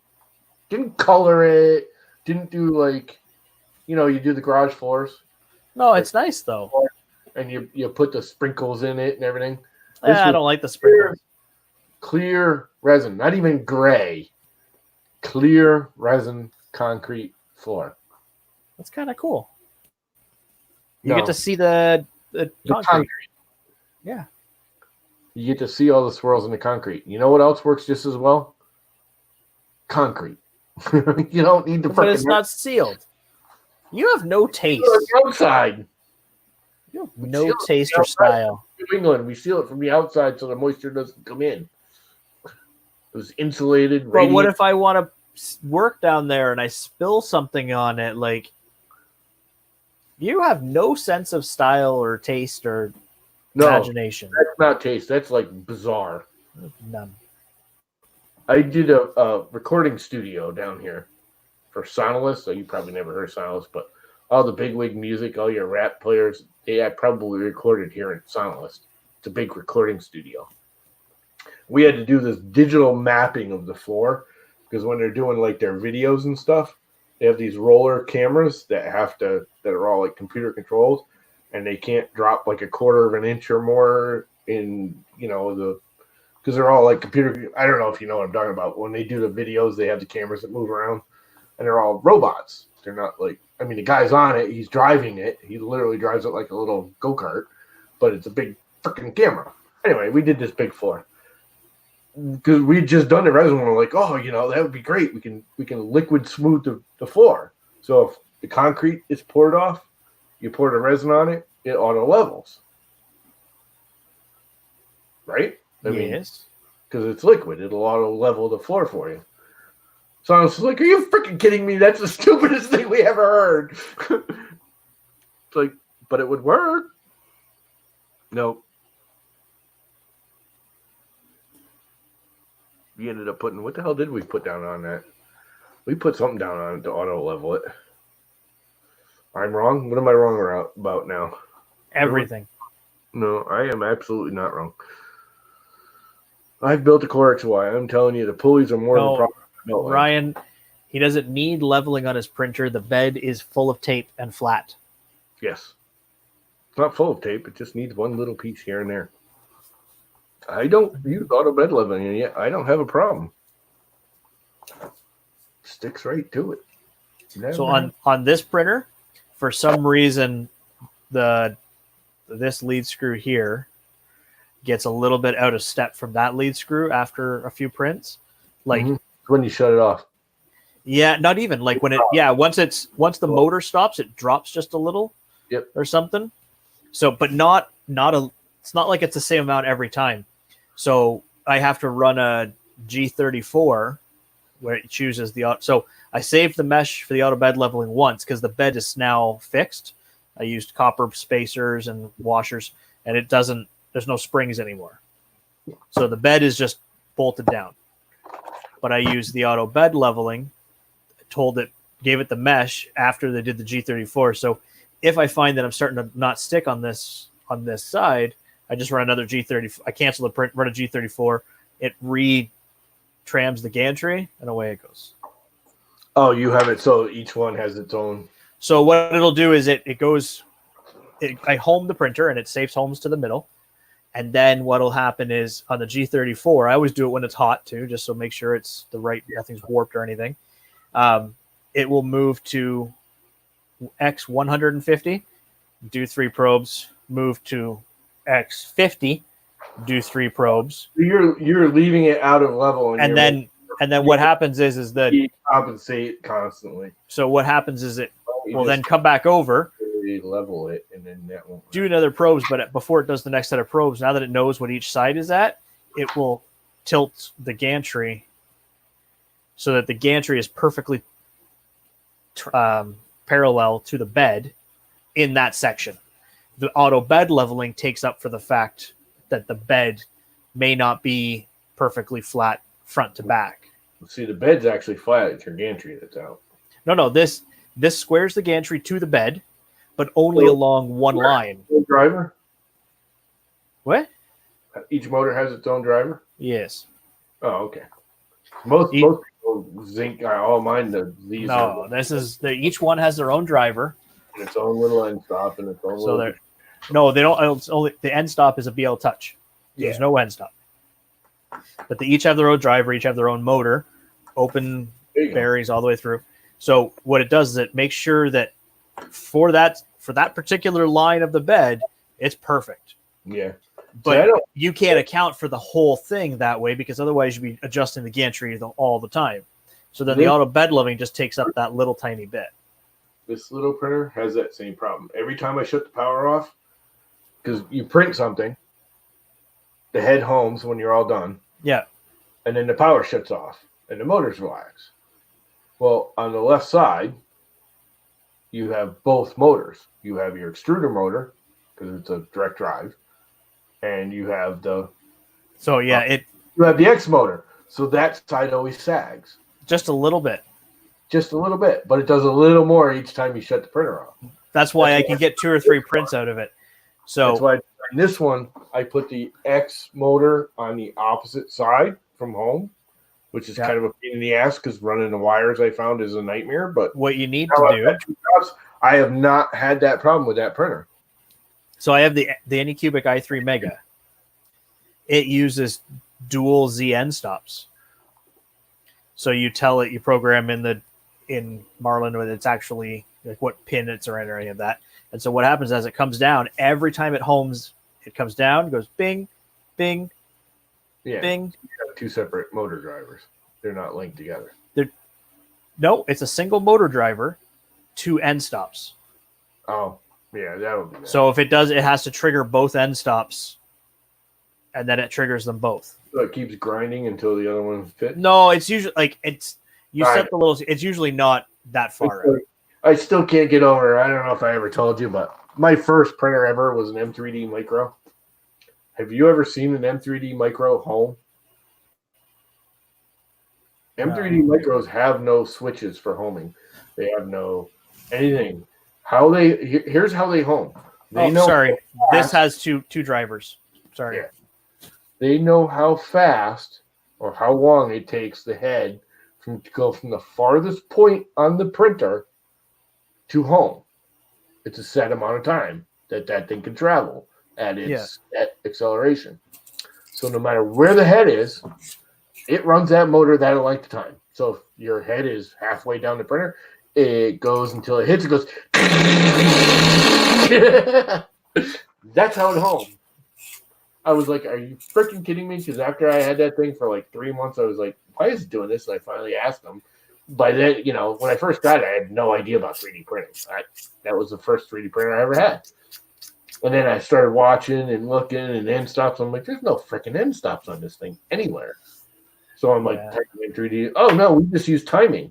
I'm like, what do you mean by timing? It's like, timing. Timing. Yeah, we know, the bed is, I think it was like 180. It was 180 by 180 by 200, I think, or 190 or whatever. Yeah, the i3 Mega is fantastic. How long it takes to travel that 180? I'm like, well, what happens if the head is not 180 away? And they're like, well, it just keeps running. And that's why if you ever watch one of those M3D Micros home, it goes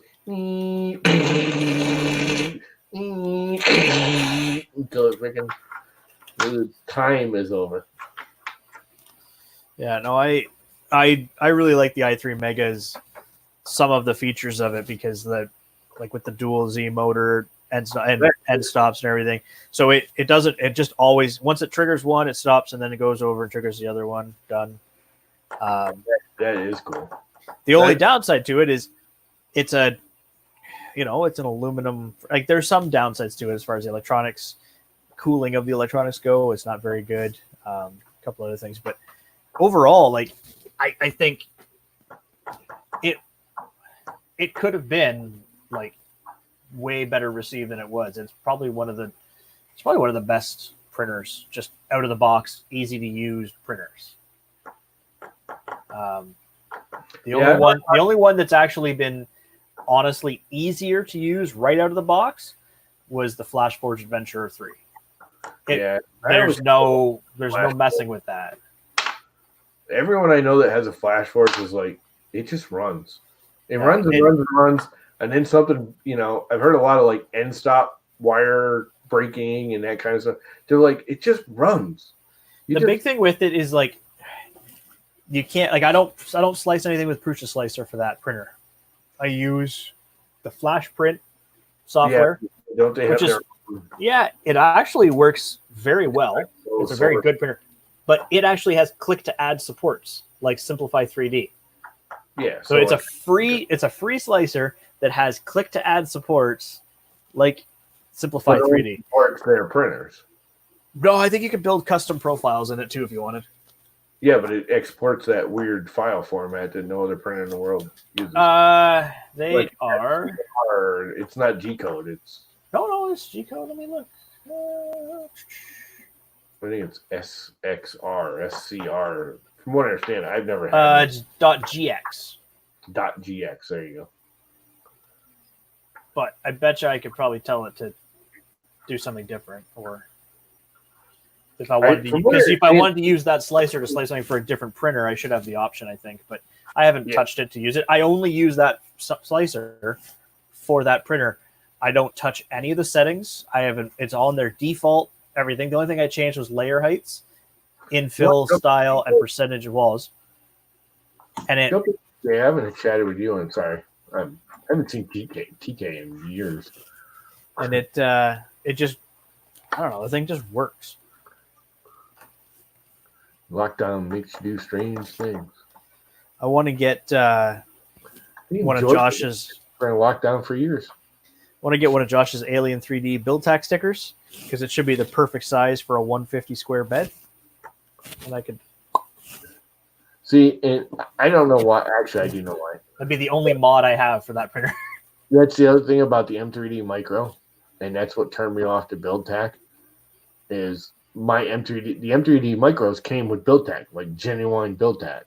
Yeah, that was the one good thing about them. But my first two. Now, I bought one just before Christmas. That was my Christmas gift to myself. I never got one working till March that year. They sent me 4 of them, or 3 of them. The 4th one is when I said, no, just screw you. The first 2 I got, and they sent them to me. I complained that, I go through, you had to do the thing, but they'd send me a new one. It'd take a month, but they'd send me a new one. But it would go, I'd get it running. I'd plug in my little SD card. I'd use their slicer because I didn't know it was just Cura back then. It would go, it would home, it would center the freaking nozzle and it would drop it screaming hot right into that Build-Tac. Just punch a hole right through the Build-Tac. What is up, Mr. TK? I haven't seen you in a while, dude. Yeah, just been busy. Life. I've seen you around in the chats, but it's been a long time since you've been on stream for a while. Yeah, I know. It's time I got off basically and started doing stuff again. Yeah, see, my issue with Build-Tac, not that it didn't work, it worked beautiful when I used it. My problem with Build-Tac is where I screw with printers constantly. I'm one of those oh crap, I forgot to home it, or, I rebuilt something and changed something, and now, the bed needs to be, that looks nice, dude. Didn't I see you, like, carving that on a freaking tweet or something? Yep. What was I say? I saw that a week ago or something. Yeah. Did the drawing. I'm just working into the basics, and then start doing some more delving into it and putting detail in. Build-Tac's too soft and sensitive to the hot nozzle. I love Build-Tac. It works pretty good. I like this because, again, I use it at really cold temperatures, and I've dropped hot nozzles into this. Yeah. And catch it quick, it won't melt it. I have burned a hole in a couple of these sheets, but you literally have to like drop it in there and leave it there for a minute. Otherwise, you cook it right away, it'll. I was lucky. I got my i3 Mega before they put the Ultra Base on them. Yeah. So if you keep that Ultra Base clean, don't get your fingerprint oils on it. Not like you got to keep it. Any of them spotless. They're perfect. Yeah. But I mean, I hate them for the simple fact that I like, in the UK, I won't leave anything on when I go to bed. I mean, I switch everything off. And if I'm halfway through a print, I like the fact that I can turn it off and start the print again the next day. With what? The Ultra Base? No, with my i3 Mega, because it's got Build-Tac on it. Yeah. Auto Base, it'll just pop straight off. Yeah. Yeah. Ultra Base. I like the only thing with the Ultra Base is so this printer had an Ultra Base style bed on it before I got the Wham Bam sheet, but I had gotten it used when that was my first printer, so I didn't know much about it too. So I was doing some stupid thing. If you use anything on it, like to pop a print off or something and scuff any of it, it doesn't stick worth crap anymore. Yeah, so I had to use glue stick, but the Ultra Base, if you keep it clean from the get go, it will, as soon as I heard this releasing as it was cooling, and same as the Wham Bam, I can hear it popping after it's done, but it just sticks really good. For me, it's more to do with I just like to be able to turn the machine off and start the print again. That's the whole reason why I got the machine, because of the function. They still advertise it with the function with the Ultra Base, but you can't do it with the Ultra Base. No. Well, the other problem is that when you turn off a print, or turn off the printer, if the nozzle's not out of the way, it's still going to goop and melt the print. Yeah. So when you turn the print back on, it pops it off anyways. Because mine raises. As soon as the power comes out, it raises like a centimeter off the top of it. Yeah.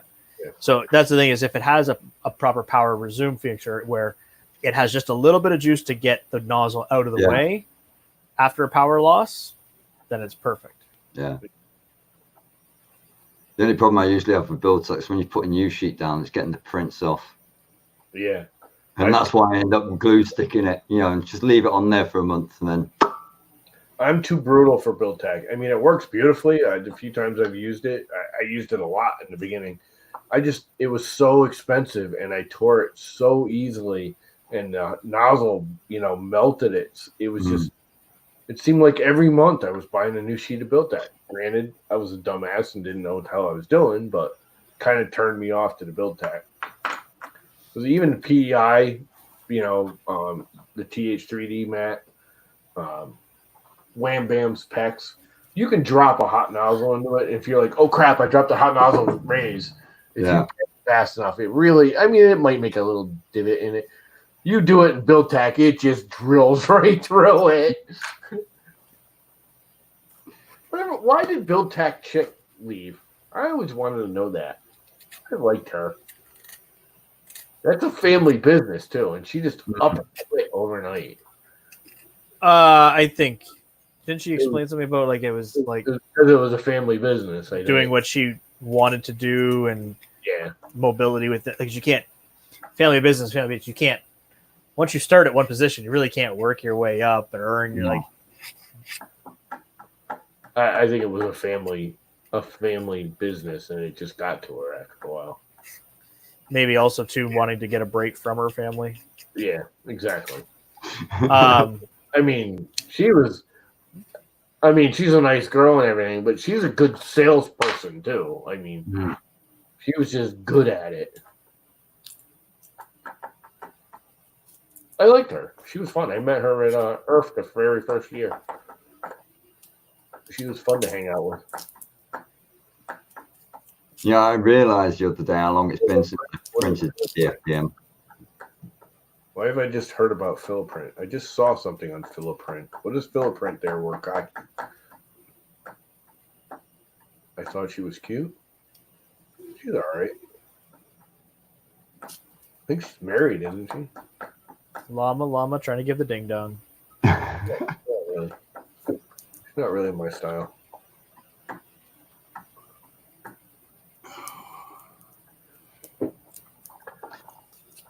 She's not bad looking.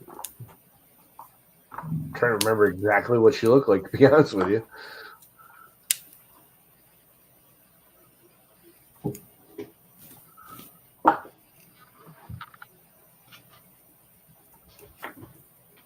Oh, I managed to find IPA again. No, dudes are not my style. Where'd you manage to get some IPA? Well, in this country, we can only get it from like huge manufacturers.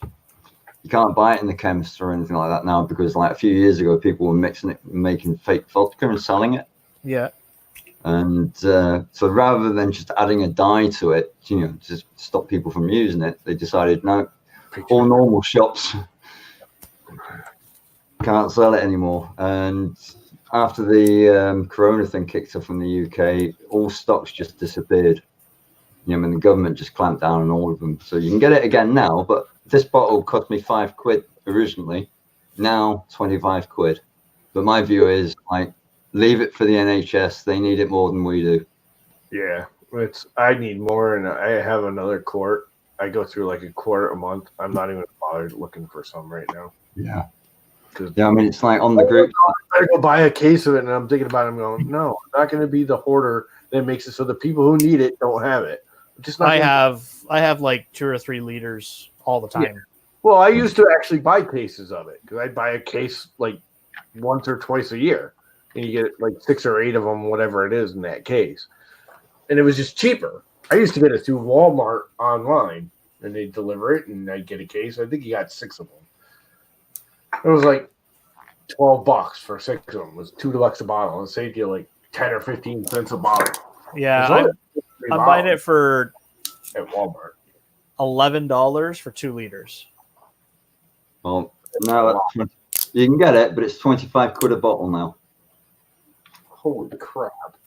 I think I paid $2 or $3 a bottle. It was like $2.19, I think, by buying it online. It's normally like $2.80, I think. Yeah, but that's America Land. Yeah. Well, America Land, where all the stuff is cheap, but all the stuff you need to live is expensive. Yeah. Well, no, it's not expensive. It's non-existent. Yeah. Don't have freaking. No, like in the States, it probably is cheap. Like here, it's cheaper for us to use vodka to clean our prints than IPA, like someone joked about. But there, it's Trying to think. probably is cheaper too.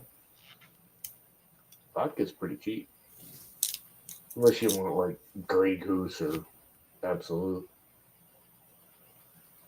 Vodka isn't a high because I buy 99% alcohol content. Mountain Falls. Actually, I got this one from Amazon. This is Amazon's own little brand, I think. I don't know. So I got a Mountain Falls, and then I got an Equate, which Equate is Walmart.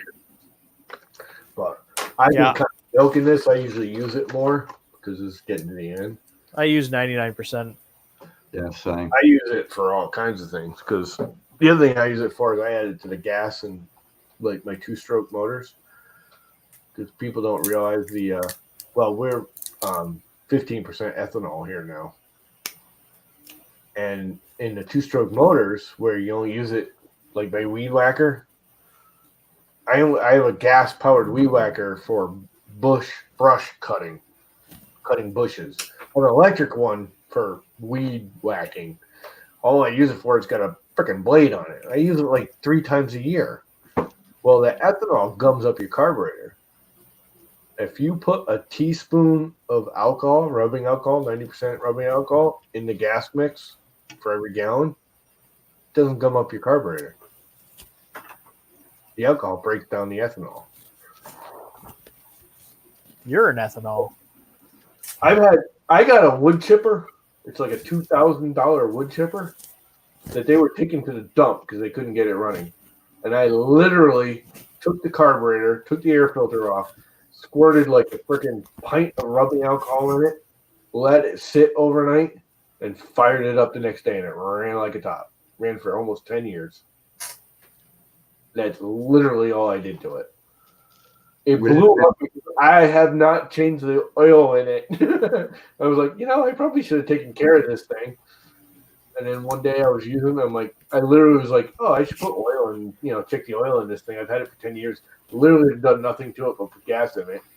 I was like literally out there like feeding sticks and wood and leaves and crap into it, going, oh, this thing's awesome. I should probably change the oil in it. And 2 minutes later, it seized up. I was like, well, I guess I can't bitch. It cost me like $12 for the thing. I put a carburetor on it like 2 years ago and a couple of bottles of rubbing alcohol. That's what I paid for it. They were taking it to the dump. It was a nice like commercial wood chipper. Speaking of taking it to the dump, I'm going to bed. Going to the bed? I'm tired, man. I kind of am too. I can't imagine why. Yeah. Just What are you tired. on about? It's only 4 a.m. in the morning. Yeah, I was gonna say, aren't you like really late there?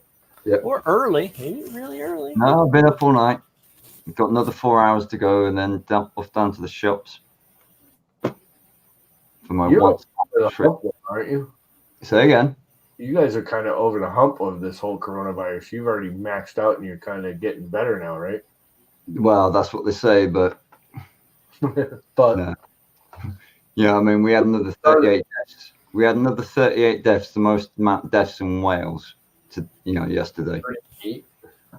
I know, but you got to remember, we are, you could fit our country in your bloody states, what I mean, like 3 times over.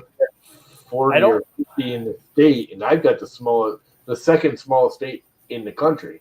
Rhode Island is the only one smaller enough. The state's only 50 miles wide or 50 miles tall by like 170 miles wide. Yeah, it's like what annoyed us when the lockdown kicks in is that everyone just got in their cars and drove to Wales. I mean, it's like, oh, let's go to Wales. We haven't seen tourists like this since the 70s. And it's like, we've only got 2 major hospitals in our area. They got more in their cities, and they're coming down here trying to park up with their mobile homes and use the second, holiday homes and that. And the police have basically just sent them all back, if you know what I mean. Well, we basically shut our borders down yesterday. You come in, it's only on the highways. You can still, if you're smart, Yeah. connect with. But Yeah, anyone we have. on the highway into the state of Connecticut from New York, especially from New York, you're gonna hit a freaking cop barrier, and they're gonna turn you around and send you home. Yeah, I mean, you can be fined on the streets now. If you're out there without an excuse, you can get a fine. Yeah, we're kind of there. We're not really. They're only breaking up like big parties. If there's 10 or 20 kids walking down the street, they're like, please go home and separate. And they're not being jerks about it yet. All right. There will I'm be. going to bed. Yeah, I'm right behind you, man. Later, dude. Have a good one. Yeah, it's it's the lockdown's been crazy, but it's been needed. I mean, we've had to use it. Yeah, it should have been done earlier here, I think. Yeah. It shouldn't have been a lockdown. I mean, we're still not really in a lockdown. If I want, I can get in my car, go to the store, go to the grocery store. You walk in the grocery store, the guy stops you and says, here, use the hand sanitizer. Do you have a mask? Please put a mask on. Blah, blah, blah. They want you to, be reasonably careful, but it's Yeah. not. We're not in lockdown. We are right on the fringe of the New York. I mean, New York is the epicenter for this, the East Coast, and I'm right on the edge. I mean, Fairfield County is devastated, but our county isn't quite that bad yet. We just really got hit yesterday. I mean, we had none until 2 days ago, and now we've got like 45 confirmed cases. But we just started testing 3 days ago. They only test people that have got symptoms in the UK. Yeah. Well, that's all we test too, but they weren't even. I mean, there was no testing around here. Yeah. You couldn't. They just locked everything down and said no. Yeah, I mean the shops wasn't testing in this direct area. I mean, there was in the state and around me, but this direct New London County really wasn't testing because there wasn't. Yeah. Nobody was showing up at the hospital saying I feel sad, so they weren't worried about it. Yeah, I mean before the lockdown, all the shops were just devastated. Everything was gone. Because Friday I went to visit my father when we first put him on hospice in the hospital. I went to visit him, and it was, you walk in, they take your temperature, they ask you a couple questions, everything's fine. Sunday I went to visit him, and the parking lot was closed. There was one of them tent cities with the freaking Martians with their face masks all out there and cars driving in. Literally, when I drove in the parking lot, they wanted me to go to the testing. I'm like, no, I'm going to the hospital. I'm going to visit my father. They're like, no, you can't go in there. I'm like, yes, I can. He's in hospice. He's in his own because they have a hospice wing. Yeah. So it's separate from the rest of it. I'm like, I'm going to hospice. And that's when they went, oh, okay. But they kept trying to guide me into the testing freaking train. I'm like, I don't need to be tested. I'm fine. I'm going to hospice. I'm not going to the hospital. I'm not being here to be tested. And I mean, literally in 2 days' time, this like tent city appeared in the parking lot, and the Martians with all their masks and their spacesuits. Yeah, I mean, I think they've cars going through all in like 2 days' time. They've used a couple of the rugby stadiums, and built sort of like field hospitals there, like just in case. Yeah, we took over a couple of the hotels too here, and not for the coronavirus people, but for the nursing staff. Yeah. But we have confirmed most of our nursing staff aren't allowed to go home because they're worried they're going to affect their families. Yeah. So they've taken over to like 2 or 3 of the hotels, which are basically shut down anyways. And the nursing staff go to the hotel at night. Shift.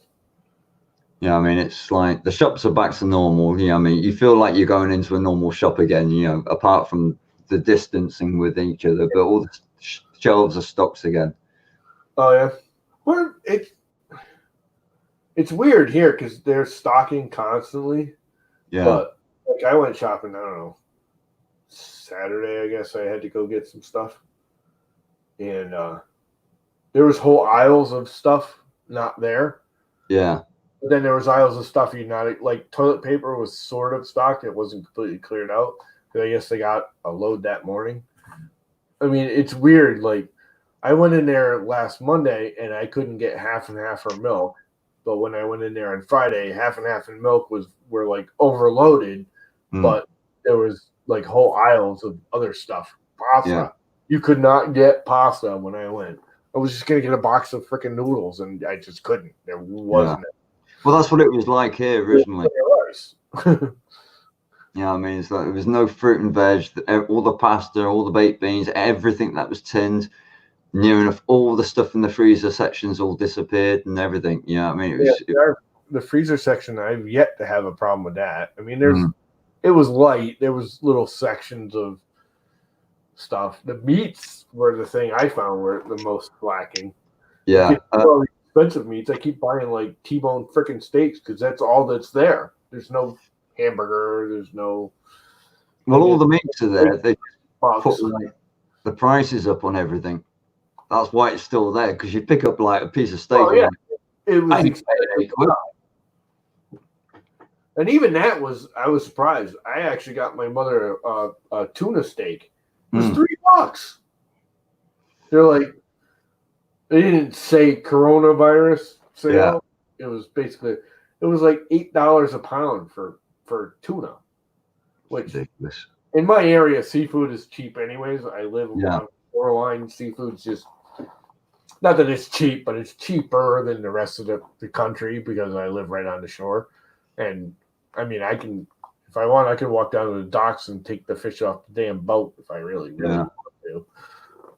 You know, so seafood in this area is generally cheaper, anyways. But like swordfish and tuna that are open ocean, not.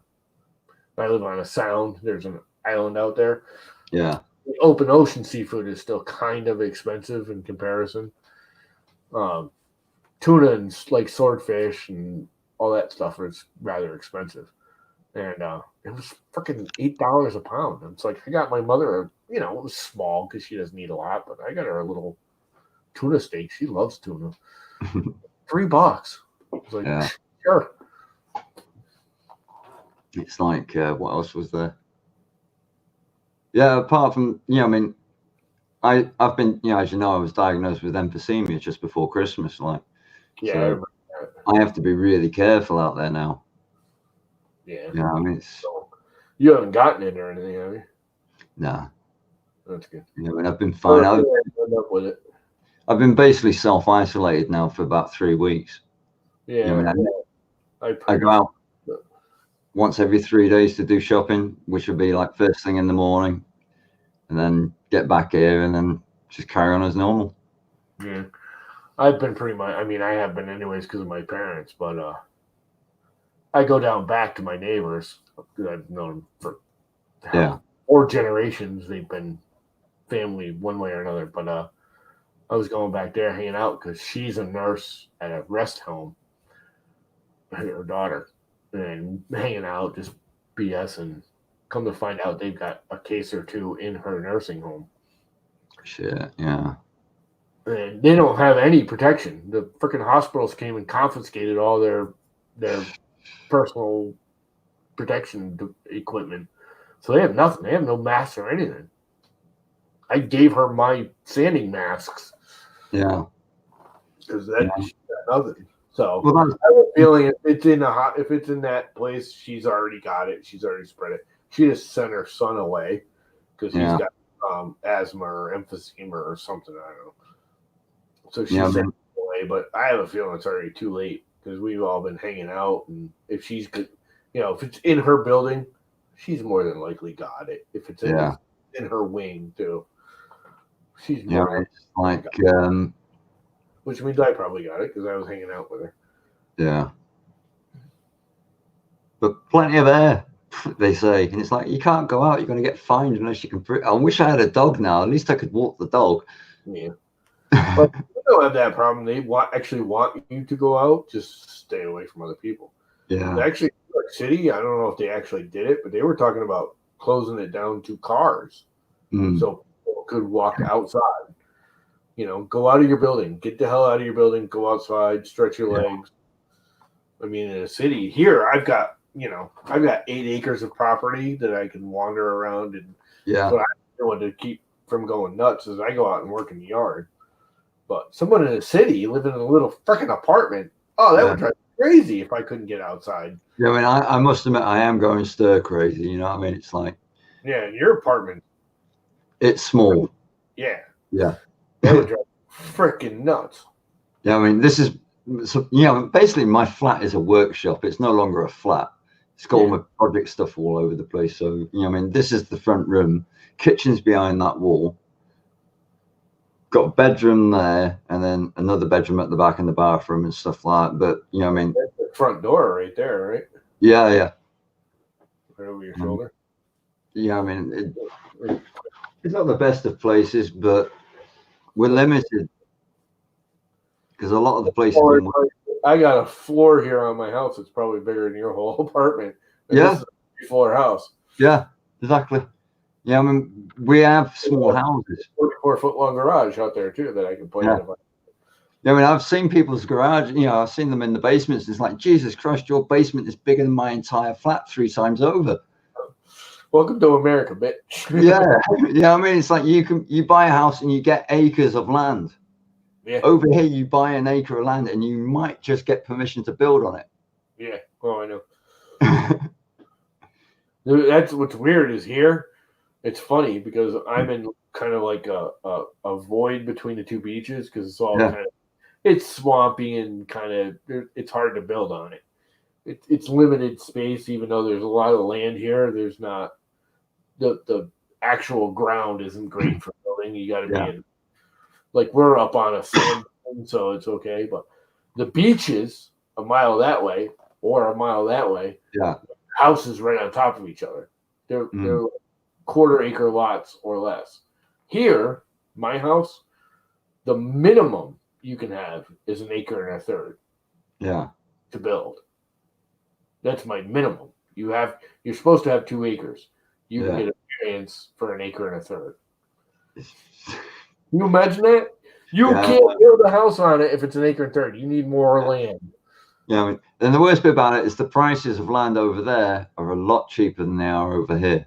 Yeah, it depends on where you're. Because land's a premium over here. I have an acre and a third. We had 8. We sold it to them when they built the house. So we only have the acre and a third left. My house, my acre and a third, everything with my big ass garage, and my garage is worth more than the house is because it's so big. This is probably a $250,000-$300,000 property. Yeah, that's it. But yeah, I mean, over here, that acreage that could build a lot of houses here. Yeah. Yeah, I mean, because we're that way. I could put like 4 houses on it if I was a mile that way. Yeah, it's I mean, because we're in Wales, we've got a lot of green area and it's conserved area, so you can't build on it. Well, the other thing is we need the volume of property because there's no city. I don't have city water. I don't have city septic. I don't have, so I need that volume of property to have clean water and so on and so forth. So I've just seen what Michelle's just put. I have a 2,100 square foot, 4-bedroom, 2 baths with full basement and full attic on a third of an acre. Holy crap! That's a lot of house on a little property. Yeah. But yeah, it's you only get new builds on here when something's been pulled down, and a lot of the stuff around here is like historical. So yeah, there's areas like that around here too.